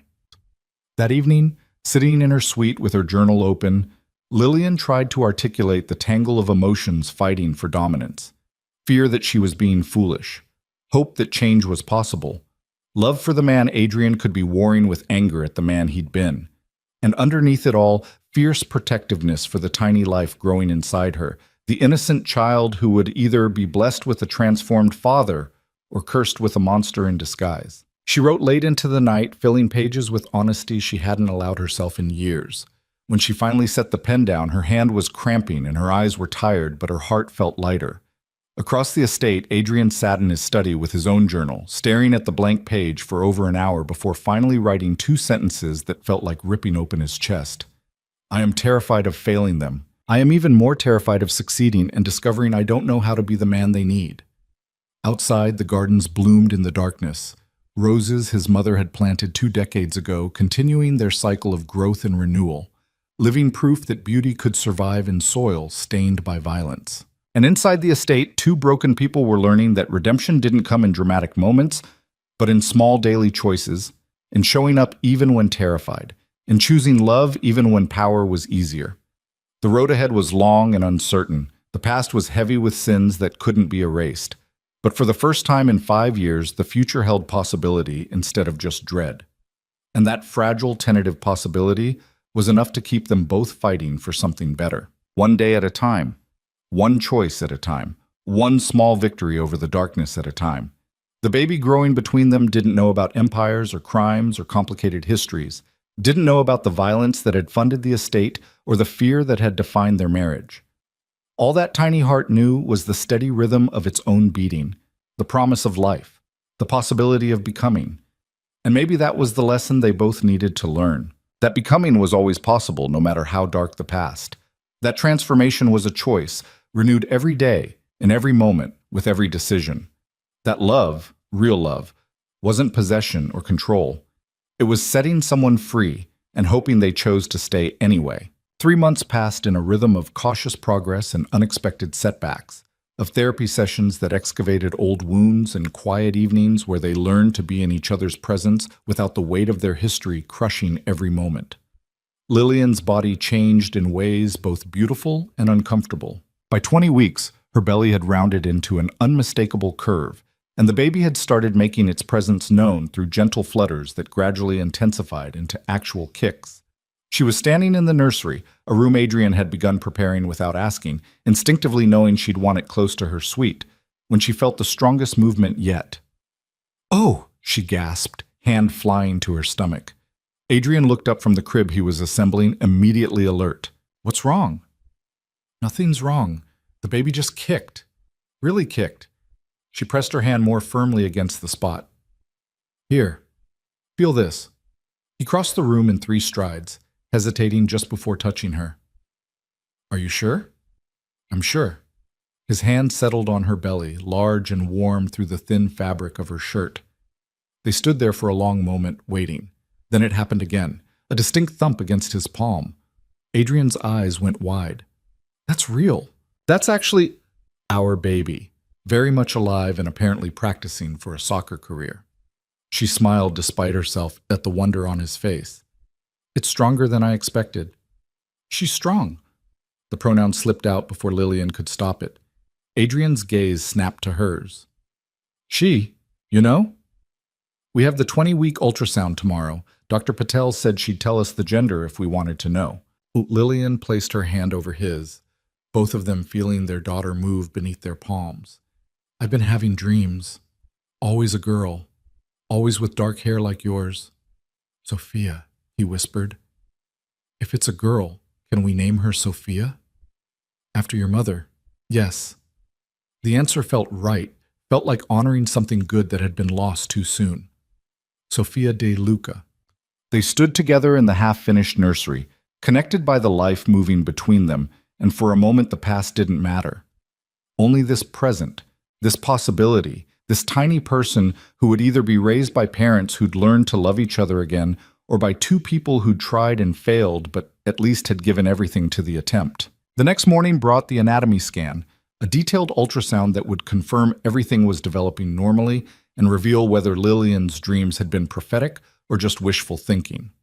Dr. Patel took measurements with practiced efficiency, checking the heart chambers, counting fingers and toes, examining the spine and brain, and all the intricate systems that had to align perfectly for a healthy baby. Adrian held Lillian's hand through it all, squeezing gently whenever Dr. Patel paused to document something. "Everything looks perfect," the doctor finally announced. "Heart is strong. Measurements are right on target, all organs developing beautifully. You have a very healthy baby." "And the gender?" Lillian asked. Dr. Patel angled the screen so they could see more clearly. "Right there. See? You're having a daughter." Lillian looked at Adrian to find tears streaming down his face again, just like the first ultrasound. But this time he didn't try to hide them or wipe them away. He just let them fall while staring at the image of his daughter on the screen. "A girl," he said, voice breaking. "We're having a girl." "Sophia," Lillian confirmed. "Sophia Elena DeLuca." He added his mother's middle name without asking, and Lillian nodded her approval. Sophia Elena DeLuca, who will grow up knowing she was wanted, loved, protected, who will never doubt her worth or fear her father or learn that violence is the answer to problems. "We'll make sure of it," Lillian promised. Dr. Patel printed out several images and handed them over. "I'll see you again in 4 weeks. Everything is progressing beautifully." In the car afterward, Adrian couldn't stop looking at the ultrasound photos. Sophia in profile, Sophia's tiny hand near her face, Sophia's perfect spine curving in a C shape. "I need to tell you something," he said as Marco navigated through traffic. "About the business. About the progress I've made." Lillian braced herself. 3 months into their 6-month agreement, she'd been deliberately avoiding asking for detailed updates, trusting that Adrian would tell her when there was something significant to report. "I've divested from 60% of the illegal operations. Sold some to trusted associates with the understanding they're on their own if law enforcement comes calling. Shut down others completely. The remaining 40% is more complicated. Partnerships with people who don't accept buyouts easily, operations that can't be transferred without drawing unwanted attention. That's substantial progress." "It is. But it's also drawn attention from exactly the kind of people I was worried about. Rivals who see weakness, partners who feel betrayed. There have been threats." He paused. "Credible threats. Against me, against the legitimate businesses, against anyone associated with the DeLuca name." Fear spiked through her. "Against us? Against the baby?" "I've tripled security around the estate, added measures you can't see, surveillance, early warning systems, arrangements with local law enforcement. Nothing will get through to you. I promise you that." "You can't promise that. No one can promise absolute safety." "Then I promise I'll die before I let anyone hurt you or Sophia." The certainty in his voice was absolute. "I know you asked me to avoid violence. I've tried, but if it comes down to protecting my family or keeping my hands clean, I choose my family every single time." Lillian understood what he was saying, understood that the transformation she'd asked for had limits, that the man who'd built an empire on ruthlessness couldn't completely erase that part of himself. "What kind of threats are we talking about?" "The Bratva, Russian organization I used to partner with. They're unhappy I sold their distribution network to a competitor. They see it as disrespect. They've made it known they expect compensation, or they'll take it in other ways." His jaw clenched. "I offered them twice what the network was worth. They refused. This isn't about money anymore. It's about sending a message." "What message?" "That Adrian DeLuca doesn't get to walk away clean. That there's a price for abandoning the life." Lillian's hand moved to her belly protectively. "What are you going to do?" "What I have to do. Meet with their leadership, negotiate a settlement they'll actually accept, make it clear that walking away from crime doesn't mean I've become weak." He looked at her directly. "I won't start violence, but I won't run from it either." "When is this meeting?" "Tomorrow night. Neutral territory, just leadership, no weapons. It's as safe as these things get." Nothing about it sounded safe, but Lillian had lived in Adrian's world long enough to know that sometimes danger was unavoidable, that choosing the lesser risk was the best anyone could hope for. "I want you to stay at the estate tomorrow," Adrian continued. "Extra security, no leaving the property, just until this is resolved." That sounds like the old control, not the new trust. "It's practical protection for one night while I handle a threat." His tone was firm but not angry. "After tomorrow, if everything goes well, the Bratva situation is resolved.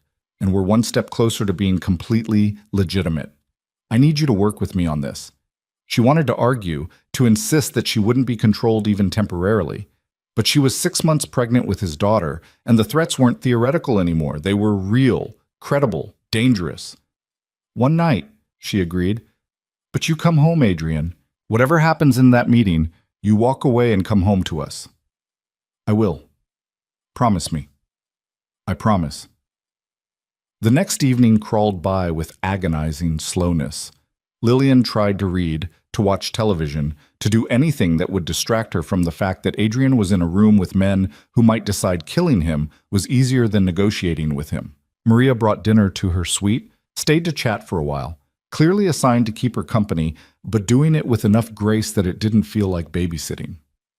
Around 8, Margaret Chen called to check in, their weekly call that had become a lifeline, proof that Lillian had options, that someone outside the estate was monitoring her well-being. "How are things really?" Margaret asked after the pleasantries were dispensed with. "Complicated. He's making real progress with legitimizing the business, but it's creating new dangers. There's a meeting tonight that has me worried." "Do you feel safe? If you need to leave, I can have a car there in 20 minutes. "I feel safe here. It's him I'm worried about." Lillian realized the truth of it as she said it. Somewhere along the way, her fear had shifted from being afraid of Adrian to being afraid for him. "He's trying so hard to change, Margaret, really trying, and I'm terrified it's going to get him killed." That would solve your divorce problem quite efficiently. Margaret's dark humor was one of the things Lillian appreciated about her. "I don't want him dead. I want him to be the man I fell in love with, the one who existed before his father destroyed all the soft parts of him." "And is he? Becoming that man?"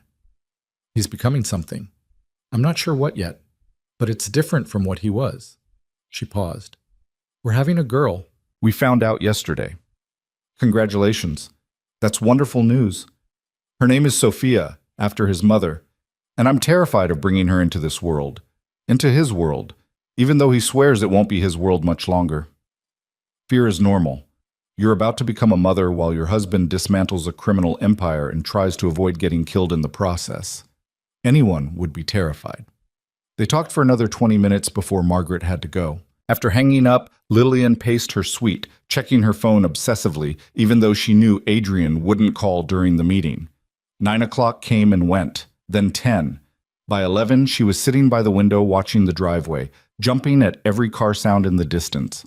At 11:45, headlights finally swept up the drive. She was downstairs before she consciously decided to move, meeting Adrian at the door as he came through. He looked exhausted but unharmed, his suit still immaculate, no blood or signs of violence. "You're okay," she said, and it came out more like an accusation than relief. "I'm okay." He pulled her into his arms, holding her tightly despite the belly between them. "It's done.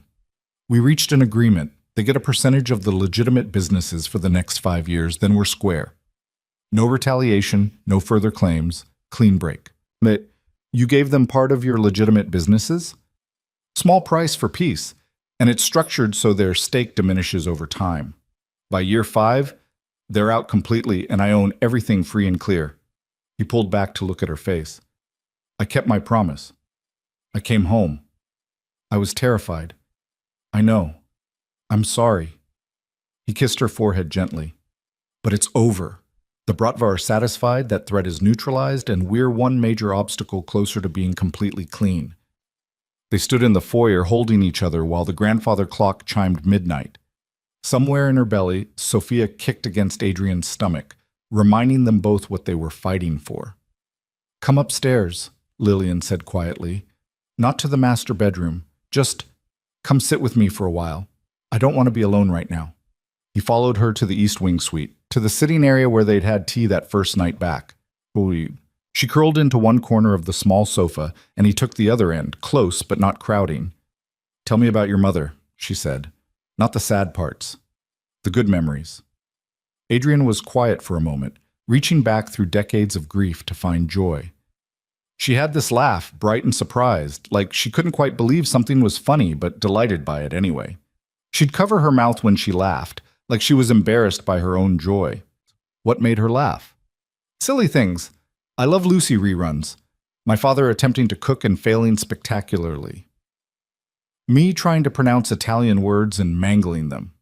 His expression softened with memory. She loved books. Had a whole library she'd collected.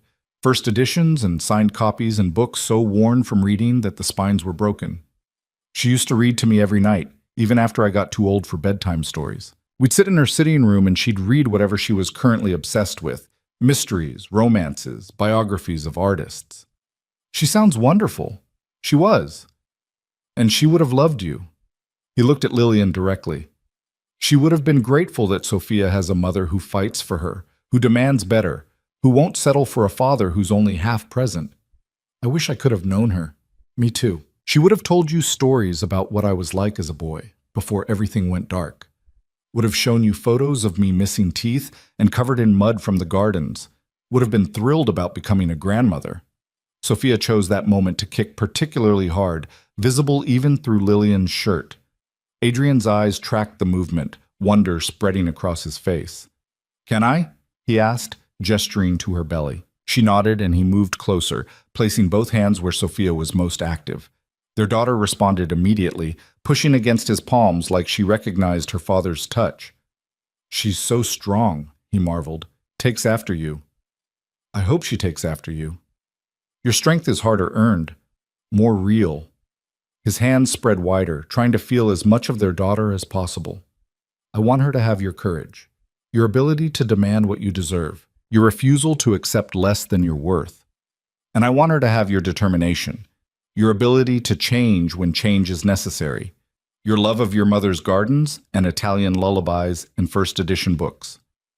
They sat like that for a long time, both touching the place where Sophia grew, both dreaming aloud about who their daughter might become. Not a crime boss's heir, not a victim of her father's choices, just a girl, loved and protected, given every chance to become whoever she wanted to be. Eventually, exhaustion won. Lillian's eyes grew heavy, her body relaxing into the cushions.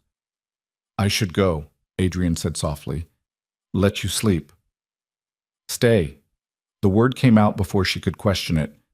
"Just for tonight, just to sleep. I don't want to be alone." He looked uncertain, like he was waiting for the catch. "You're sure?" "I'm sure."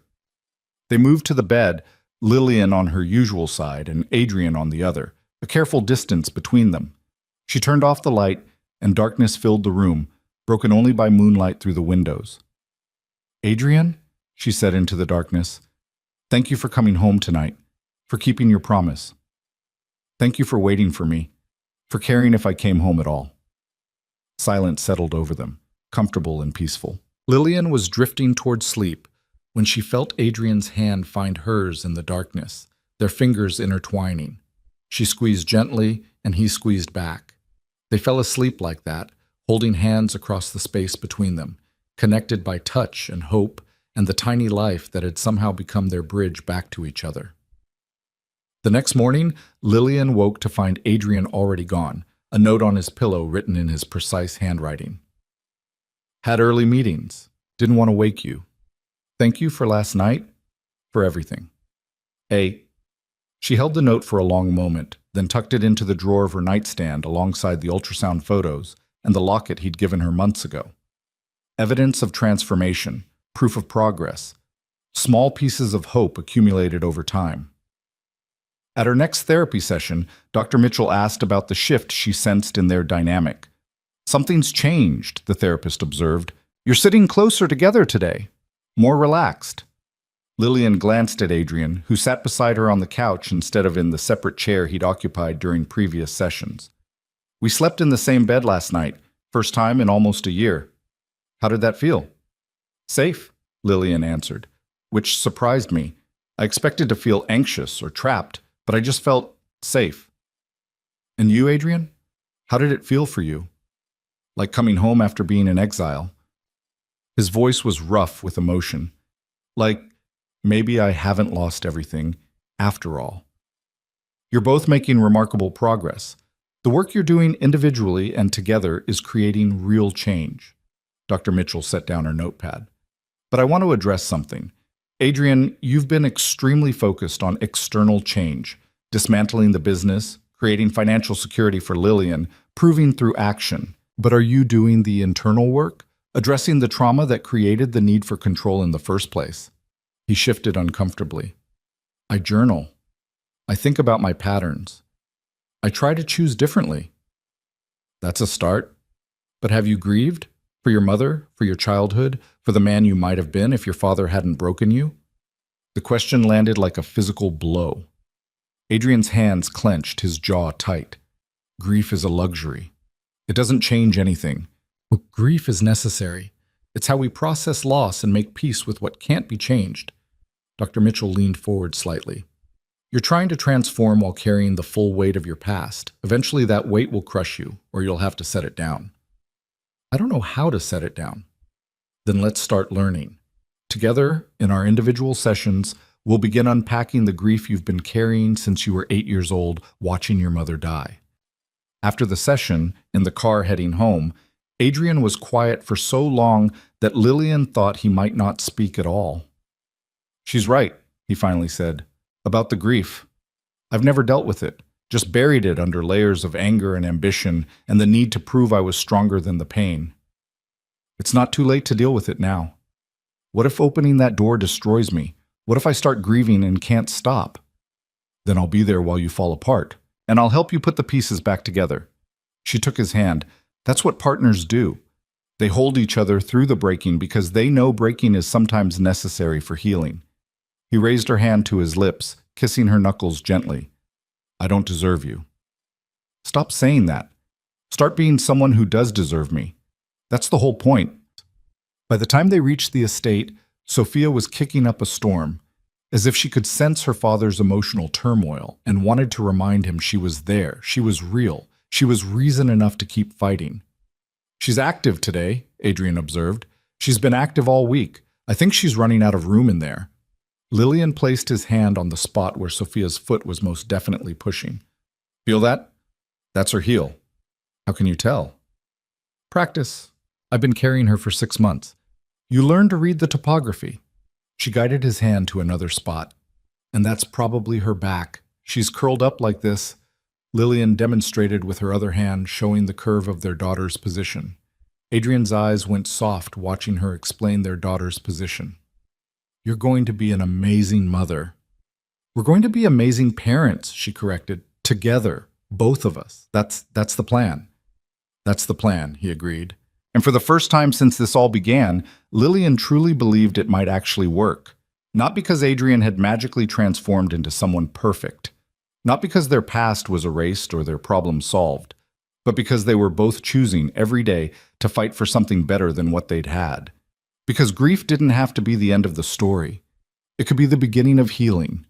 Because monsters weren't born, they were made. And if they could be made, perhaps they could be unmade too. Because Sophia deserved parents who tried, who fought, who refused to let the darkness win. And maybe, just maybe, trying was enough. Maybe love didn't conquer all, but it could be strong enough to transform willing hearts. Maybe redemption wasn't a destination, but a direction. A choice renewed every day to move toward light instead of falling back into shadow. Maybe they would fail. Maybe 6 months wouldn't be enough time. Maybe the Empire's ghosts would haunt them forever. But standing in the nursery later that evening, watching Adrian carefully paint a mural of a garden on Sophia's wall, roses and lavender just like his mother had grown, Lillian thought that maybe, just maybe, they might actually succeed. Not in being perfect, but in being real. In being present. In being people their daughter could be proud to call her parents. The mural took shape under Adrian's careful brushstrokes. Roses in pink and red and white. Lavender in purple clusters. Green vines twining around a painted arbor. My mother would have loved this, he said, stepping back to examine his work. She always said gardens were proof that beautiful things could grow anywhere if you gave them enough care and attention. Even in soil stained by violence, Lillian added softly. Especially in soil stained by violence. She said the best gardens grew from compost, from broken down, dead things transformed into something that could nurture life. It was the perfect metaphor for what they were attempting. Breaking down the dead things, the control, the fear, the criminal empire, and transforming them into something that could nurture their daughter's life. Lillian moved to stand beside him, and together they looked at the garden taking shape on Sophia's wall. Tomorrow would bring new challenges. The empire wouldn't dismantle itself. Enemies wouldn't disappear. The past wouldn't be erased. But tonight, in this room that would belong to their daughter, they were building something beautiful from broken pieces. And that was enough. The mural was nearly finished when everything changed. It was a Tuesday morning in early December, 3 days before Lillian's due date. She was in the kitchen with Maria discussing final preparations for the nursery when Adrian's phone rang. She watched his expression shift from calm to cold fury in the span of seconds. "When?" he demanded into the phone. "How many? Is anyone hurt?" Lillian's hand moved instinctively to her belly, where Sophia had been unusually quiet all morning. "What's wrong?" Adrian held up one finger, listening intently. "Lock down everything. I'm on my way." He ended the call and looked at her with an expression she hadn't seen in months, the ruthless calculation of a man preparing for war. "There's been an incident at the main warehouse. Someone set a fire. Tried to make it look like an accident, but the security footage shows otherwise." "Who would—" "Dmitry Volkov, the Bratva leader's nephew. Apparently their leadership's agreement doesn't extend to the younger generation. He was already moving toward his study, already shifting into the version of himself he'd been trying to leave behind. They want to send a message that the old guard is weak for letting me walk away." "What are you going to do?" He stopped, turned to face her fully. "I'm going to handle it, quietly, without violence if possible. But I need you to understand that if they're targeting my businesses, they might escalate to targeting my family." The words sent ice through her veins. "Sophia and I aren't safe here?" "You're safe. The estate security is impenetrable, but I need to deal with this today, before it becomes something worse." He closed the distance between them, cupping her face in his hands. "I promised you I'd choose family over empire. I'm keeping that promise. But sometimes protecting family means confronting the empire one last time." "Just come back," she whispered. "Whatever you have to do, just come back to us." "I will." He kissed her forehead, then her belly where Sophia rested, and was gone. The day crawled by with agonizing slowness. Lillian tried to rest, to read, to do anything that would quiet the anxiety gnawing at her. But every car sound made her jump, every phone notification made her heart race. Around 3 in the afternoon, a strange sensation rolled through her abdomen. Not painful exactly, but different. Wrong. She was in the nursery, straightening Sophia's blankets for the 10th time when it happened again, stronger this time, unmistakable. "Maria!" she called out, trying to keep the panic from her voice. The housekeeper appeared within seconds. "What is it?" I'm not sure, but I think something's starting." Another contraction, definite this time. "The baby. It might be the baby." Maria's efficiency was immediate and calming. "How far apart are the contractions?" "I don't know. Maybe 10 minutes? It just started." "Let me call Dr. Patel." "You sit down, breathe slowly, don't panic." She was already pulling out her phone. "And I'll try to reach Mr. DeLuca." But Adrian's phone went straight to voicemail. Again and again, each attempt met with the same automated message. He was somewhere dealing with Volkov, somewhere unreachable, while his daughter had apparently decided today was the day she'd make her entrance. Dr. Patel's nurse called back within minutes. "Dr. Patel says if the contractions are regular and getting closer together, you should head to the hospital. First babies often take a while, but it's better to be monitored." "My husband isn't here.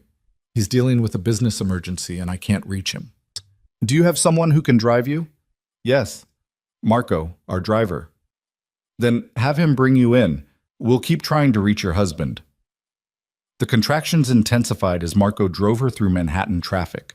Lillian tried calling Adrian again and again, each unanswered ring increasing her fear. Not just fear that he'd missed Sophia's birth, but fear that something had gone wrong, that Volkov had proven more dangerous than anticipated, that Adrian's promise to come home might be one he couldn't keep. "He'll make it," Marco said from the front seat, reading her anxiety in the rearview mirror. "Mr. DeLuca has never broken a promise to you. He won't start now." She wanted to believe him. But as another contraction gripped her, stronger than before, all she could think was that Sophia was coming and her father wasn't there. The hospital was a flurry of efficient activity. Nurses checked her vitals, confirmed she was in active labor, got her settled into a delivery room. Dr. Patel arrived shortly after, calm and reassuring. "You're about 4 centimeters dilated. We have time, but your daughter is definitely on her way." The doctor smiled. "Still no word from your husband?" "Nothing. His phone goes straight to voicemail. We'll keep trying. For now, let's focus on you and this baby." The hours blurred together in a haze of pain and breathing exercises, and nurses checking her progress. 5 centimeters, 6, 7. The contractions came harder and faster, each one a wave she had to ride through, each one bringing Sophia closer to the world. Around 7 that evening, when Lillian was deep in the agony of transition labor, the door burst open. Adrian stood there, disheveled in a way she'd never seen him. His suit was wrinkled, his tie gone, his hair wild like he'd been running his hands through it. Blood stained his knuckles. Not much, but enough to notice. "You're here," Lillian gasped between contractions. "You're actually here." "I'm so sorry. My phone got destroyed in the confrontation with Volkov. I came as soon as I could." He was beside her in an instant, taking her hand. "How far along are we?" 8 centimeters, the nurse answered. "She's doing beautifully, but it's intense." "What happened with Volkov?" Lillian managed to ask before another contraction hit. "Later. Right now, all that matters is you and Sophia." He pressed his lips to her forehead. "I'm here. I'm not going anywhere." The next hour was the hardest of Lillian's life. The pain was beyond anything she'd imagined, wave after wave of intensity that made her cry out despite every intention to stay quiet and controlled. Adrian stayed by her side through all of it, letting her squeeze his hand hard enough to bruise, whispering encouragement, being present in a way that felt more intimate than anything they'd shared in their entire marriage. "You're incredible," he kept saying. "So strong, so brave. You can do this." And somehow, with him there, she believed it. At 9:47 on a cold December evening, after one final exhausting push, Sophia Elena De Luca entered the world with a lusty cry that announced her displeasure at being evicted from her warm cocoon. "She's perfect," Dr. Patel announced, placing the squirming, crying baby on Lillian's chest. "Absolutely perfect." Lillian looked down at her daughter and felt her heart crack open in a way she hadn't known was possible. Sophia had a shock of dark hair, Adrian's aristocratic nose, and lungs that clearly worked magnificently. She was red-faced and angry, and absolutely the most beautiful thing Lillian had ever seen. "Hi, baby girl," she whispered through tears. "Hi, Sophia. We've been waiting for you." Adrian stood frozen beside the bed, staring at his daughter with an expression of such profound awe that he looked like a different person entirely. When Sophia's tiny hand wrapped around his finger, he broke completely, sobbing in a way Lillian had never witnessed. "She's real," he choked out. "She's actually real." "She's ours," Lillian said. "Your daughter." The nurses took Sophia to clean her up and do their measurements, while Dr. Patel attended to Lillian. 8 pounds, 3 ounces. 20 inches long. Perfect APGAR scores. A healthy, angry little girl who clearly had opinions about this whole being-born situation. When they brought Sophia back, swaddled in a hospital blanket with a tiny pink hat covering her dark hair, the nurse placed her in Adrian's arms first. He held her like she was made of spun glass and lightning, simultaneously fragile and powerful. "Hi, Sophia," he whispered. "I'm your dad, and I promise, that I will spend every day of the rest of my life being worthy of you." Lillian watched father and daughter together and felt something settle in her chest. Whatever else Adrian had been, whatever darkness lived in his past, in this moment he was simply a man holding his child, overcome with love and terror and determination. "Tell me about Volkov," she said softly, not wanting to break the spell but needing to know. Adrian carefully settled into the chair beside her bed, Sophia still cradled against his chest. "I met with him and his uncle. Made it clear that while I respect their organization, I won't tolerate threats against my family or businesses. The uncle was reasonable. He wants peace. But Dmitri was young, arrogant, thought burning down a warehouse would prove something." "What did you do?" "I bought out their entire stake in my legitimate businesses, offered them 3 times what we'd agreed to, made it financially stupid for them to continue the conflict." He paused, "and I made sure Dmitri understood That while I'm walking away from the life, I'm not defenseless. That threatening my family would end very badly for anyone stupid enough to try. The blood on your hands? Dmitri took a swing at me. I defended myself. His uncle was actually grateful, said I showed restraint when I could have done much worse. Adrian looked down at Sophia, who was beginning to settle into sleep. It's done, Lillian. The Bratva situation is completely resolved. They're out of our lives permanently. And the other operations? The remaining 40% you needed to divest? Finished. While you were in labor, I was finalizing the last transfers. As of today, every illegal operation is either shut down, sold, or no longer my responsibility. His voice was quiet, but certain. I'm out. Completely, permanently out. It's over. Lillian studied his face, looking for the lie, the hedge, the escape clause. But all she saw was exhaustion and relief, and a man holding his newborn daughter with hands that had just fought for the last time. It's really over? It's really over. The empire is dismantled. I'm just a businessman now, running legitimate operations, paying taxes, boring as hell. He managed a small smile. Well, boring except for this perfect creature who's about to make our lives beautifully chaotic. Sophia chose that moment to squirm and make a small sound of protest. Adrian immediately began rocking gently, instinctively soothing her. You're a natural, Lillian observed. I'm terrified. She's so small. What if I do everything wrong? Then we'll do it wrong together and figure it out as we go. She reached out to touch Sophia's tiny hand. That's what parents do. They make mistakes and learn and try again. They spent the night in the hospital room, taking turns holding Sophia, marveling at every tiny feature, counting fingers and toes, and trying to believe this miracle was real. Around 3 a.m, while Lillian dozed and Sophia slept in the hospital bassinet, Adrian pulled out his phone, a new one, since his had been destroyed, and called Castellano. It's done, he said quietly when the older man answered. My daughter was born tonight, and as of today I'm completely out of the life. Thought you should know. Congratulations, Adrian. On both counts. Castellano's voice was warm. Your mother would be so proud. You broke the cycle. You chose different. I had good motivation. The best motivation. Give that baby girl a kiss from an old man who's glad to see you made it out alive.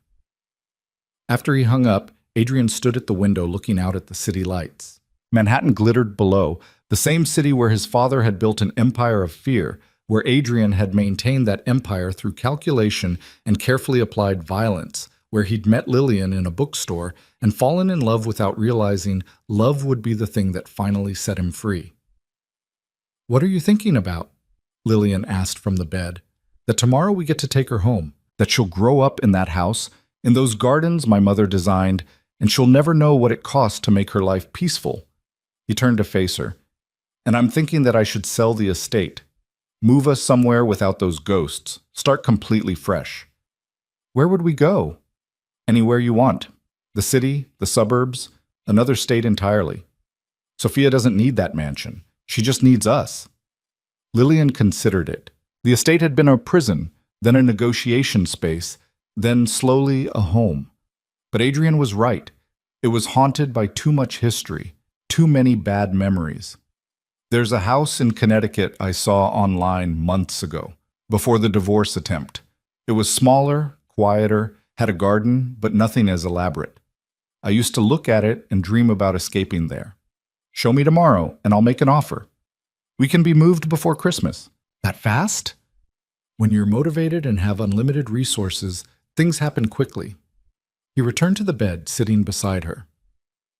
I want Sophia's first memories to be clean. No armed guards, no security cameras, no shadows of my past. Just a family in a house with a garden where she can grow up normal and safe and loved. And what will you do if you're not running an empire? I've been thinking about that. The legitimate businesses are profitable but don't need my constant attention. I could actually have a life outside of work. He reached for her hand. I'd like to try being just a husband and father. See if I'm any good at it. You're already good at it. She squeezed his hand. You're here. You showed up. You kept your promises. That's what matters. The next morning, Dr. Patel cleared them to go home. Maria had sent Marco with a car seat already installed. baby clothes in Sophia's size, everything Lillian might need for the journey home. Lillian watched Adrian struggle with the car seat straps for 5 minutes, cursing quietly, before finally getting Sophia secured safely. "This is harder than negotiating with the Bratva," he muttered. "Welcome to parenthood, where car seats are your biggest enemy and sleep deprivation is your new reality." The drive back to the estate felt different with Sophia in the car. Every bump seemed too jarring. Every other driver seemed too reckless. The whole world suddenly felt more dangerous because now they had something infinitely precious to protect. When they arrived home, Maria had transformed the nursery into a perfect welcome space. Fresh flowers, soft lighting, everything ready for Sophia's arrival. She helped them get settled while Adrian disappeared to make phone calls. He returned an hour later with news. "I made an offer on the Connecticut house. Full asking price, cash, close in 2 weeks, and I've arranged for movers to start packing immediately. Anything you want to keep, mark it. Everything else gets donated or sold." 2 weeks? With a newborn? "Maria and her whole staff will handle the packing. We just need to tell them what to keep." He sat beside her on the nursery rocking chair. "I want us out of here, Lillian. Want to start over somewhere that isn't built on blood money and bad memories." She understood. The estate was beautiful, but it would always be tainted by what it represented. Sophia deserved better. The next 2 weeks were a blur of feeding schedules and diaper changes and trying to function on 3 hours of sleep. Sophia was a demanding baby, wanting to eat constantly, only settling when being held, making her opinions known through lung capacity that was truly impressive. Adrian threw himself into fatherhood with the same intensity he'd once applied to running his empire. He learned to change diapers with military precision, mastered the swaddle technique, could soothe Sophia's crying with a combination of rocking and humming Italian lullabies his mother had once sung to him. Lillian watched him transform from crime boss to exhausted, devoted father and felt her heart soften in ways she'd been protecting against for months. One night, around 2 in the morning, she found him in the nursery rocking a fussy Sophia and singing softly. "Stella, Stellina, la notte si avvicina." "Your mother's lullaby," Lillian said from the doorway. "It's the only thing that calms her down when she's like this." He continued rocking, continued singing. "I barely remember the words, but somehow they come back when I need them." She joined him, sitting in the other chair, watching her husband and daughter in the dim glow of the nightlight. "I've been thinking," Adrian said when the song ended and Sophia had finally settled into sleep, "about therapy. Dr. Mitchell asked me to do the grief work, to really process losing my mother. I've been avoiding it because it's painful and I'm not good with pain I can't fight or control. And now? Now I think I need to do it, for Sophia, so she doesn't grow up with a father who's carrying unprocessed trauma that leaks out in unhealthy ways." He looked at their daughter's peaceful face.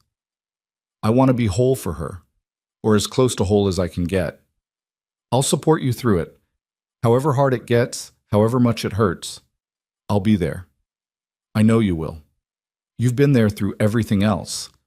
He carefully stood with Sophia, moving to place her in the crib. "I love you, Lillian. I don't say it enough, but I love you more than I knew it was possible to love another person. You saved me. This little girl saved me. You both pulled me out of darkness. I didn't even realize I was drowning in." "I love you too." The words came easier now, felt more true than they had in years. Not the man you were pretending to be. The real you. The one who fights to be better, who keeps promises even when it's hard, who sings Italian lullabies at 2 in the morning. He crossed to her, pulled her into his arms, and kissed her with a tenderness that made her remember why she'd fallen in love with him in the first place. The move to Connecticut happened on a cold December morning 2 weeks after Sophia's birth. The new house was everything Lillian had dreamed, smaller than the estate but still spacious, surrounded by trees instead of security fencing, with a garden that needed work but had potential. Most importantly, it had no history, no ghosts, no memories of empire and violence and the man Adrian used to be. They settled in quickly. Adrian worked from a home office, managing his legitimate businesses remotely. Lillian focused on Sophia and slowly rediscovered parts of herself she'd lost during the marriage. The woman who read for pleasure, who had opinions about things other than survival, who could breathe without constantly calculating risk. Their first Christmas in the new house was quiet and perfect. A small tree in the living room, Sophia in a ridiculous holiday outfit that Maria had sent, Chinese takeout because neither of them had energy to cook. "This is nice," Lillian said, curled on the couch with Sophia asleep on her chest. "Normal, boring, exactly what I wanted." Boring is underrated. Adrian sat beside her, one hand gently rubbing Sophia's back. "I spent 20 years chasing power and excitement. Turns out peace is better." They watched the tree lights twinkle in the darkness, their daughter breathing softly between them, and Lillian felt something she hadn't experienced in 5 years. Contentment. Not happiness exactly. That would come and go, would be complicated by sleepless nights and postpartum challenges and the normal struggles of marriage and parenthood. But contentment. The deep satisfaction of being exactly where she needed to be, with exactly who she needed to be with. 6 months after Sophia's birth, Adrian had his breakthrough in therapy. He came home from his session with Dr. Mitchell looking wrung out and raw, his eyes red from crying. Lillian took one look at him and simply held out her arms. He collapsed into them, and for the first time since she'd known him, Adrian DeLuca truly grieved. For his mother, who died too young. For his childhood that was stolen. For the man he might have been if love hadn't been beaten out of him and replaced with survival instincts. He sobbed against her shoulder while Sophia napped upstairs, and Lillian held him through it, murmuring comfort, letting him break because breaking was necessary for healing. When the storm passed, he pulled back and looked at her with eyes that seemed clearer than before. "I've been carrying that for 30 years, he said hoarsely, trying to outrun it, bury it, pretend it didn't matter. Dr. Mitchell made me stop running, made me face it, and it almost killed me, but I think I'm going to be okay now." "You're going to be better than okay." She wiped the tears from his face. "You're going to be free." That summer, they sat in their garden while Sophia played on a blanket in the grass, babbling at butterflies and reaching for flowers. The roses Adrian had planted were blooming, cuttings from his mother's garden at the estate, the only things he'd brought with him from that old life. "Do you ever regret it?" Lillian asked. "Walking away from all that power?" "Never. Not once." He watched Sophia discover her toes for the dozenth time, face scrunched in concentration. "I have everything that actually matters right here. No part of you misses it? The control, the fear people had of you, the empire? Sometimes I miss feeling powerful. But then I remember that real power isn't making people fear you. It's making them feel safe." He pulled Lillian closer. "Sophia feels safe with me. You feel safe with me. That's more powerful than any empire I ever built." As summer turned to fall, they developed routines that felt like the life Lillian had always dreamed of. Morning walks with Sophia in her stroller, weekend trips to farmers' markets, quiet evenings reading while their daughter discovered the world one small wonder at a time. Adrian sold the last of his business holdings that had any connection to his old life. He donated massive amounts to charities supporting victims of organized crime, established a foundation in his mother's name that funded gardens in urban schools, and slowly rebuilt his reputation as someone who'd walked away from darkness and somehow found his way to light. On their 6th anniversary, the one they'd almost ended with divorce papers, they renewed their vows in the garden behind their Connecticut home. Just them, Sophia, Maria, who'd retired but came for the ceremony, and Dr. Mitchell, who'd helped them find their way back to each other. The vows were simple. No dramatic promises, no flowery language, just honest words about choosing each other, about continuing to choose each other, about building something good from the wreckage of what they'd been. "I promise to keep choosing you," Adrian said, holding both her hands. "Every day, every moment, even when it's hard, especially when it's hard." "I promise to keep demanding you be better," Lillian replied, "to never settle for less than you're capable of, to love the real you, not the version you think you should be." They kissed while Sophia clapped her hands and squealed with delight, not understanding the significance but sensing the joy. That night, after Sophia was asleep and they were alone in their bedroom, Adrian pulled out a box Lillian had never seen before. "I've been saving this for today," he said, handing it to her. Inside was a leather journal, well worn, filled with his handwriting. "What is this?" "Everything I couldn't say. Every moment I almost lost you. Every fear, every hope, every promise I made to myself about being better." He sat beside her on the bed. I started writing it the day you told me you were pregnant. Thought maybe someday Sophia would want to know the truth about who her father was and who he became. But I want you to read it first. All of it. No more secrets. Lillian opened to the first page. The date was the day she'd announced her pregnancy in that boardroom. Today I became a father, the entry began, and I realized that everything I've built, everything I've done, every choice I've made for 20 years has led me to this moment where I have to choose between the empire and the only thing that actually matters. There's no choice. There was never really a choice. My daughter deserves better. Lillian deserves better. I deserve the chance to try to be better. She read late into the night while Adrian slept beside her, reading the chronicle of his transformation.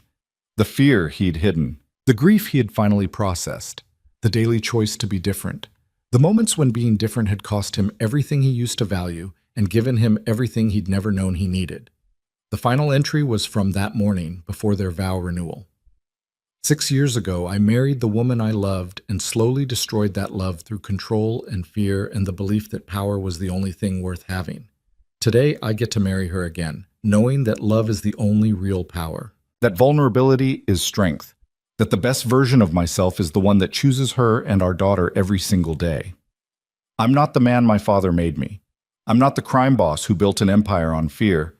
I'm just Adrian, husband to Lillian, father to Sophia, man who gardens on weekends and sings lullabies at midnight, man who cries at children's books and would burn down the world to keep his family safe, but chooses not to because they deserve better than a father who burns things down. I don't know if I'll ever fully escape the shadows, but I know I'll spend the rest of my life walking toward light, and that's enough. It has to be enough. Lillian closed the journal with tears streaming down her face and turned to find Adrian awake, watching her. "Thank you," she whispered, "for trying, for changing, for becoming someone our daughter can be proud of. Thank you for demanding I be better, for not giving up on me even when I'd given up on myself." He pulled her close. "I love you. I'll love you forever. And I'll spend every day proving I deserve that love." They held each other in the darkness of their bedroom in their quiet Connecticut house, miles from the Manhattan Empire that no longer existed, years away from the people they used to be. And in the nursery down the hall, Sophia DeLuca slept peacefully, dreaming infant dreams, unaware that her very existence had rewritten her parents' story, unaware that she'd saved them both. Years later, when Sophia was old enough to ask questions, they would tell her an edited version of their story. They would explain that her father had made mistakes when he was younger but had chosen to change. That love was about transformation and second chances. That families were built through daily choices, not perfect beginnings. But for now, in this moment, on this anniversary that marked both endings and beginnings, Lillian and Adrian simply existed in the peace they'd fought so hard to create. The empire was gone. The darkness was past. The future was uncertain, but no longer terrifying. They'd survived the attempt at ending that almost destroyed them. They'd turned divorce papers into a family. They'd transformed a monster into a father, a prisoner into a partner, despair into hope. Not through magic or miracles, but through the hardest work either of them had ever done. The work of becoming people worthy of the love they'd found and nearly lost and somehow, against all odds, reclaimed. Outside, the roses bloomed in soil that had traveled from Sophia's grandmother's garden through an estate built on blood money to this small Connecticut yard where nothing violent had ever happened, and nothing violent ever would. Beauty growing from darkness, love emerging from fear, family built from the ashes of empire. Not a fairy tale ending, just a real one, complicated and imperfect and absolutely worth fighting for. One family, one choice, one day at a time, forever.